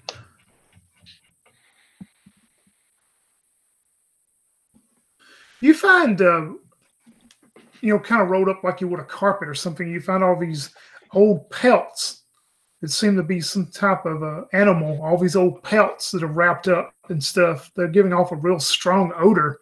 But, of course, the water and stuff seems like they've damaged them some. But also they seem, in much better shape than you would think. But you find if you unroll them and look at them, you find 10 of them. I don't unroll them. I grab them and can I walk to the outside part of the ship, the railing? Yeah, you could make it back out to where they are. They're halfway. They set up station about halfway between the two parts of the ship, we'll say. I want to try and throw it over to like Bert, I guess. Yeah, you could do that. Bert could catch them, sure, no problem. Yeah, then I'm gonna go back inside and I'm gonna keep looking, but I don't think I'm gonna roll again or anything. All right, Roe, make me a explorer roll. Okay. Oh, that's a 5. Yeah, make a D100 for me then. 71. I like 70, apparently. Let's see here. Oh, wow. You and books. You find another book that has on the front of it has like a beakers and different things. And if you open the inside of it, there's nothing on the cover to indicate what it is. But if you open it up, it seems to be some type of book of chemistry that has all these different valuations and different general information about chemistry. And it's actually in pretty good condition too. Oh, I'm gonna show it to Doc and say, "Hey, look what I found. This is gonna be fun reading."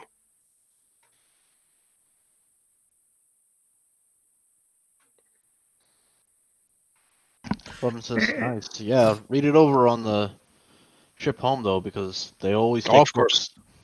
Of course, of course. And speaking of Doc, Benedict, you're searching around, so test your Explorer for me. Oh, I was really hoping you were going to say something else. Hey, I'm getting good with die force tonight. That was a 4. All right, perfect. Make me a D100 then. Okay. 99. Uh-oh. That wouldn't be good in some games. Let's see what it's going to... But in this one, it's well, let's see what it's going to get fantastic, you isn't here. it? It's good. It's Let me the see what best. is on my chart. You found Cthulhu on a jar. Hey, you found a book too, and it says it's a book about philosophy and ethics and law, and it's also in fairly pristine condition for what it's been through. Cool. Well, I prefer for something scientific, but philosophy and ethics and law, yeah, still good. Yeah, and as a group roll, you three as a group roll. One of you select whoever you want to. One of you can make an explorer roll and add a +1. So I guess whoever has the highest explorer will do a group check. Yeah, I nominate Ro. Yeah, not me. I have a D8. Yep, and you can add a +1. Okay. I rolled a 4, so 5 with a +1. All right, perfect. Let me see what I can find for you here.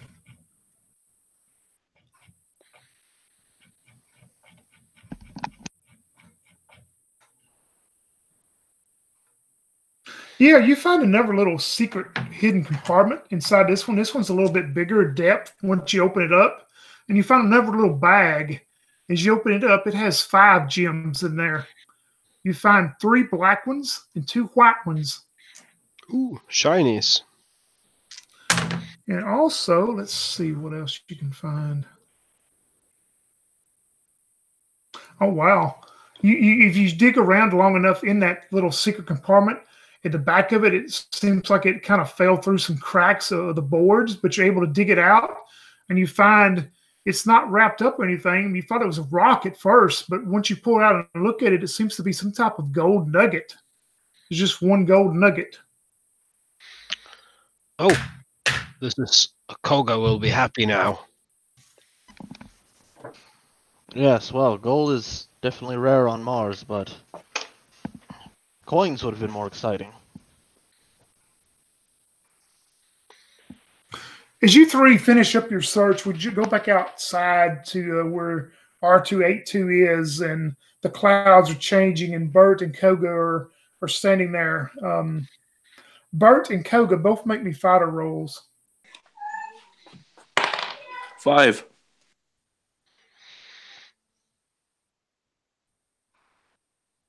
All right, what about Koga? Sorry, I didn't realize I was muted. 4. Yeah, y'all both were sitting there, and you get this cold chill that some of you had earlier. And you see in your mind, or hear, or not see, I'm sorry, you hear in your mind, you hear your names called out, and you hear, I told you to man the ship so we wouldn't go down, but you didn't do very good, did you?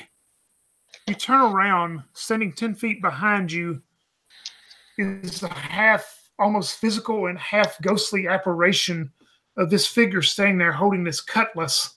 And he's dressed in an old uniform of an old ship captain. And you see him just come straight towards you, too. Great. I'm going to shoot at him. Did they Did I keep my light handgun or did you take it? Because I handed it to you, Robin. I mean, I took it. Oh no, Okay, it's good. probably I probably put it back in the dog. Okay, cool. That's fine. Then I'll just say I have my hunting rifle out. I mean, I was probably keeping watch with that either anyway. So Yeah, well, yeah, and as that's soon what as that's what you said earlier. You said you had taken your rifle back out. That's why I understood it too. So yeah, so yeah, so when I see it, yeah, I kind of just like yelp and just do my best to shoot at this thing, and I got a 4. And assuming it takes damage, that's 4 on the die for damage. yeah, like I say, this thing appears to be half a physical form and maybe half apparitionally ethereal glowing as it's moving towards you. You see your bullet go through it and it's still moving towards you. You don't know if it did any damage to it or not. Bert, what would you like to do? Bert levels his 5-foot long, 40-pound, high-powered pulse rifle parallel to the ground and levels it up and says, "Hey, hey, hey!" And then as he presses the trigger, it revs up. It goes. It goes through, and let's see if it hits. 7. All right. You see, unlike the bullet that just went through it, you see your pulse rifle as it hits it and stuff. You see the shape just kind of shiver and shimmer as it's going out, but it comes back. But it still moves towards you too, and it's going to. Do I roll It's damage going on to. that? Yeah. What did you get? Is it 1d6? Yeah, on the rifle, be 1D. 3. All right. You see this thing maneuver over the body of Koga. This apparition move over towards the body of Koga and just pretty much encapsulate all of you. Koga, make me a fighter roll, please. 5. Yeah, you get the cold shivers and stuff, and you feel your body starting to ache and like it's trying to do something to you. You're able to fight off that part of it. But you get those thoughts again of being on the ship and having the storm, and then you see these huge waves. You get those thoughts come back to you again. You go through that suicidal phase. So on your next turn, you'll have a -1 to your roll. Okay. You three that are searching around the ship, you hear the gunshot, then you hear the pulse rifle radiate and go off as you three are inside the ship. Uh-oh. Oh, fuck. We should get out there. Yep. So yeah, if it's serious, I would have heard the grenade, but we should still go take a peek. Yeah, and as you three come out and start maneuver to where they are, you see, Bert saying, holding his rifle in a threatening manner, and you see Koga. You see this. Y'all would see it as maybe more of a white grayish outline around Koga and stuff. You don't really see the figure of the old ship captain. You see more of just a white apparition around Koga. So if y'all want to continue to move towards them, you can. There's really nothing else you'd be able to do right now unless you had something that you wanted to shoot from the ship. But of course, like I say, you see it surrounding Koga, whatever it is. Yeah, I mean, she just is a little bit glowy. I'm not even aware there's a danger, really. Right. But I'm going to make my way down there because we're done searching anyways. Yep. If y'all want to continue that way, I'd say take all the time to get there if you wanted to do that. Fine with me.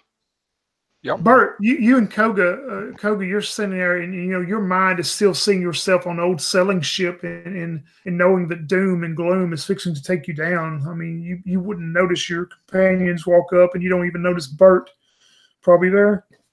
Excuse me, Bert. What would you like to do as you see your three companions come up, and Bert shouts out, "She's possessed by something!" And then he turns over to Koga and says, Koga, this is Fat Eldritch. I'm gonna be there for you. and then he just points at her and tries to tackle her down to move her out of that apparition surrounding her. Perfect. Roll me a fighter roll to tackle her down physical, and you can have a +1. Because she's just stationary. She's not. 5 + 1, 6.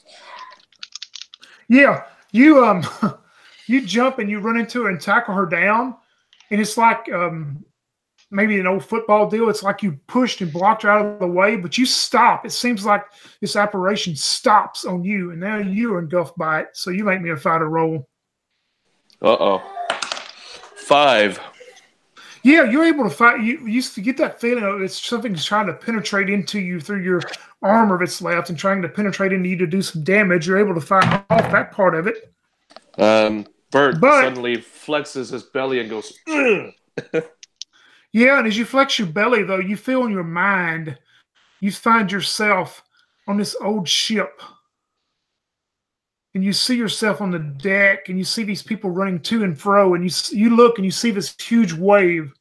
It's 10 feet from you as it's clashing down, knowing that it's fixing to wash you off the ship. You are going to have to actually flee in panic. Tell me how you're going to flee in panic. He says, "We had a good time.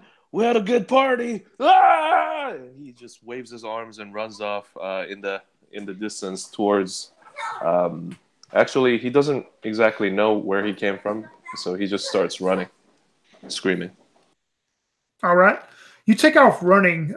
Koga is standing there coming out of, trying to shake off the effects of this. The rest of you three now see this white thing that was around Koga. You start seeing it forming back into half apparition ghostly and half of a physical form of what you would think would be an old shipping captain. I'm gonna try to fire my gun at it, I think. All right. Yeah, you can do it. It's safe too. There's no one around it. Oh, I rolled a 4 on my D4. All right. It's gonna be a 1 for damage, I'm sure, but a 3 for damage. 3 for damage. Perfect. What kind of gun is it? It's my sapper. It's a plasma pistol. Oh, plasma. Okay, perfect. That's okay. Yep. You see it seems to, shiver, and this thing kind of vibrates and moves around like it did something to it for sure. What about Robin and Benedict as y'all see this? I'm believing that it's a ghost. It's got to be something. It's got to be a hologram or something like that. No, Doctor, trust me, it's a ghost. I've seen them before, and you will see them again. There's always ghosts down here. And I'm going to level my gun and shoot at it. All right. That is a 7. And yours is a plasma gun too, also, right? Yeah. Or something to that effect, okay. 5. Yeah, it's, my character is based off of a video game character who has a plasma cannon, so yeah. All right, perfect. 5 damage. Yeah, I just need to differentiate to make sure it's not like a normal weapon, like a normal firearm. Yeah. How much damage? 5. 5, okay, perfect. Yeah, you see it, shiver and shake and shimmer again. Benedict, anything you would like to do is Robin has shot this thing too? I can try. I've only got a normal firearm. I haven't got an energy weapon, so... All right. I don't really know what use I'm going to be, but I guess I'll try shooting at it anyway. Sure. You never know. On the other hand, I could just shoot the gun in the air and, make a yippee-ki-yay noise. All right. Do I get a turn? No, you're out. You're actually out of it. This one, we'll fix go into the next deal. You're coming out of this as you've been knocked out of this, but we'll actually go into the next deal. So yeah, you're coming out of it though, Koga, and you the first thing you probably see is Bert running off, but you see your other 3 team members, and you see this apparition again of what you saw earlier. So yeah, if y'all want to go first.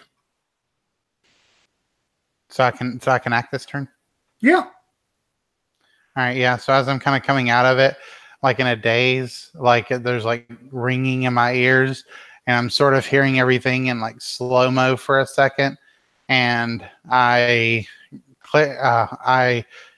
clench onto this object that's on my chest, And then I remember, oh yeah, the plasma grenade or whatever, and I quickly like pull it from the chain that it was wrapped around my neck with, and press the button to activate it, and throw it at this ghost.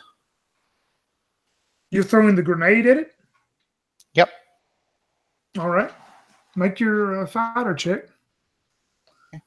Am I on -1 or? No, you're standard right now. You're out of the 5. Yeah, and it's one of the grenades that Robin gave you? Yep. Whew, that's the one I said I was going to adjudicate what it was going to do. Wow. What kind of, did I ever say, Robin, did I say what kind of grenade it was? It was a stun grenade, right? Stun grenade, yeah. Last time it went off, it zapped us and well, I don't know who it zapped, but it zapped and stunned somebody.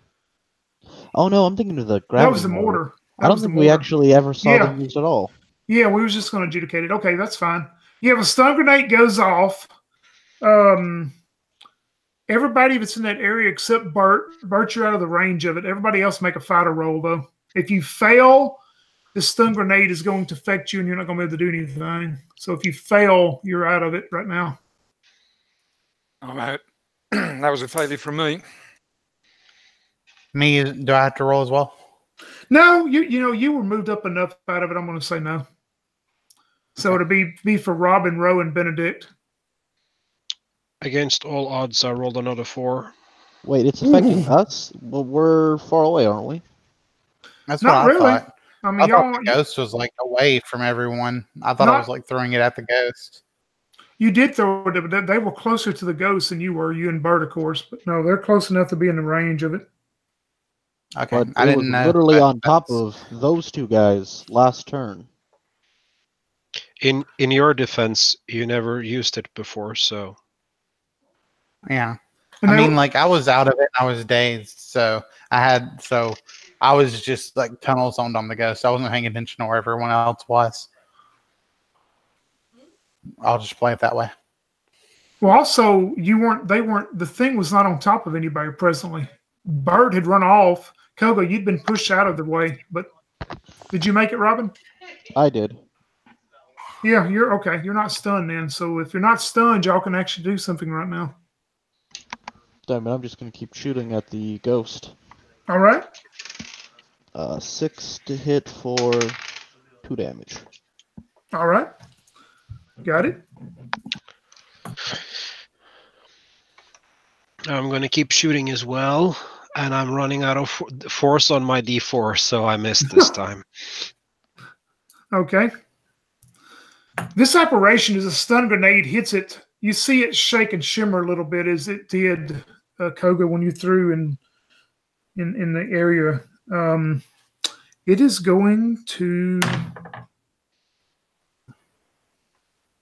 It's going to move towards you, Robin. And it covers over you, so make me a fighter roll as this thing covers into you.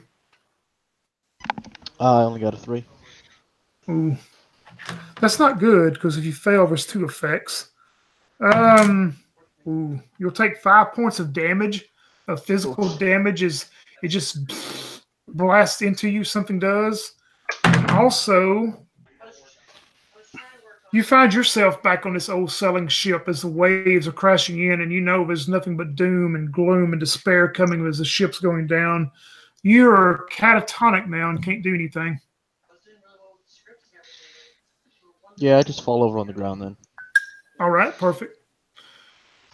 Bert, you're starting to run off, and you start getting your senses back. You know, you've run off from the group, but you're able to get your senses back right now as you turn and see this. You see Robin fall to the ground, and you see the other 3 standing there. So it's back to y'all's group as this operation, it was over Robin, but as Robin falls down, the operation's standing there kind of hovering above Robin. So y'all's group can go. Bert, Koga, Roe, and Benedict. Yeah, he's quite several yards away.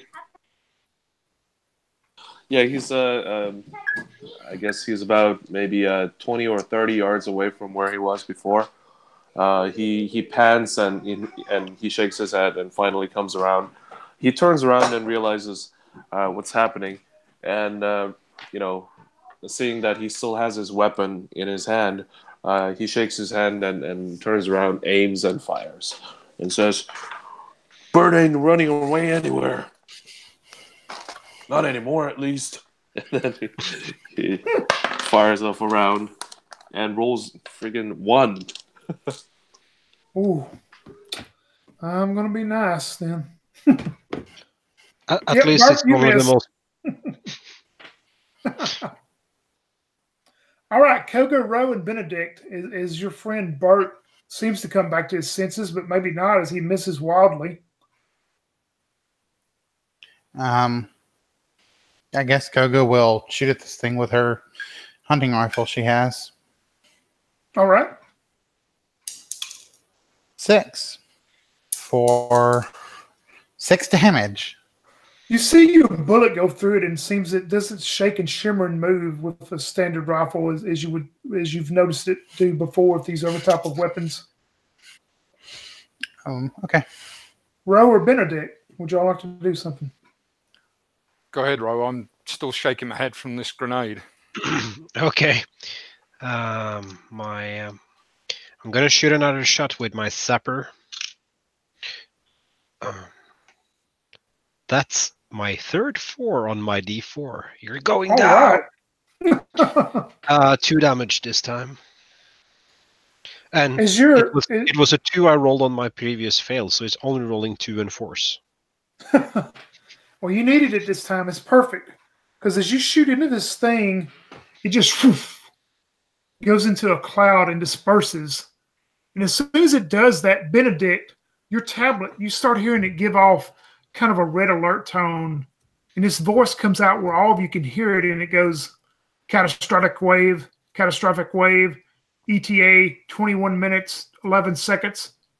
Catastrophic wave, 21 minutes, 11 seconds. Evacuate. Okay, guys, I think we need to get out of here, like, now.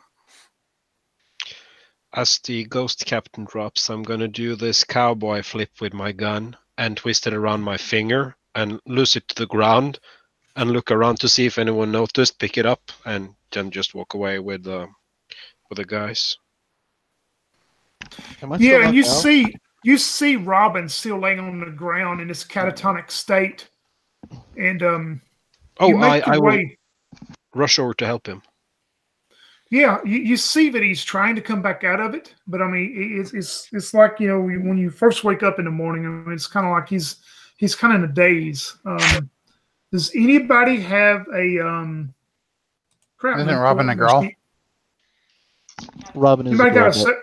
yeah, I always forget that. Cell patcher. Anybody got a cell patcher left? Yeah, I actually have Robin's cell patcher on me. All right. Yeah. You can use that on them and see if what good it will do to scientist roll. D6 roll coming up. It landed a 5. All right, perfect. You can use it to get him back, or her, excuse me, back to her senses, and also give him 1d4 HP back. Yeah, that was a 2. Only 2 and 4s. All right. Robin, you're awakened as you see Ro get you back to your senses and also heal up some of your damage.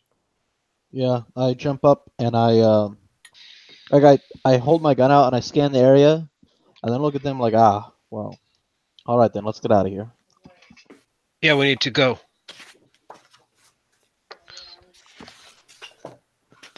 By the hair of your skinny teeth, you're able to make it back before the scientist instrument goes off and says the wave has crashed into where you were just at. You're able to get back to your ship and secure it. You don't run into any more crabs or any more of the little creatures I had to randomly pick that y'all rolled, or you don't run into the captain anymore either. He seems to be gone for now. But you're able to make it back to your ship, secure everything. You make it back to Mars, and few of y'all know this, but as is customary in my games, at the end I give everybody a turn to tell me how the story will end for your character, and then I will tell you how the story really ends. But I'll start with you, Yang, since you've played before. You know how it works. Yang, tell me how the story ends for Bert as you're returned back to Mars and you'll transfer this back to the Sun Ghost and well paid for it. So after Bert receives the credit, he walks out the door and stops by one of those fast food joints, futuristic fast food joints that where Dr. Birkins was eating earlier. And he just goes in, has a good meal, and he gets in his car and drives out to, a few miles outside of the company that he just walked out of. He finds himself in a large compound and pulls over next to a unmarked warehouse with rusty gates. He walks up there, and the biometrics scan him, and the gates open, and he walks into a dark, barely lit hallway. As he walks between the rows of large glass tubes filled with green liquid, we see that each of his tubes are actually identical looking. It has an occupant that looks identical to Bert. And at the end of that hallway, we see a hunched figure with his back turned. And as he hears Bert approach, he swivels around his chair, and suddenly he gets up and claps and grabs both of his hands and says, "Oh, excellent, Bert! You have returned. So you have earned some money for our compound after all. Go, Team Rancher!" And he pats him, and Bert returns to a tube that says Bert AD-25 clone. Alrighty. Koga. Crystal, tell me how it's going to end for Koga. After Koga returns and she gets her credits, all the way on the way back to Mars, by the way, she continues to scold everyone about how she was completely right, how you should always listen to that feeling, that gut instinct, when it's time to pack up and leave and blah, blah, blah, blah. But once she gets back, she'll take her credits and she will bank them, and then she thinks momentarily about maybe going to get herself one of those fancy new sonic rifles. But as she looks over this really nice, well-made, old style Earth rifle, and remembers how it was her grandfather who taught her everything she knows and was the one who left this for her when he passed away, she just wipes some tears from her eyes and goes, "Nah," and she slings the old rifle over her back and gets ready for the next mission. All right. Perfect. Alexander, how's it going to end for Robin? Robin is quick to reminding Koga that the thing only attacked them because they stayed on the beach and didn't go on the ship.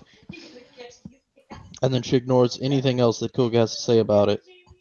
When she gets back to Mars, she banks her money and invests it in more heavy arms. She's also, when she gets back to the compound that she's been living at, it's just full of guns, and robots and all sorts of stuff.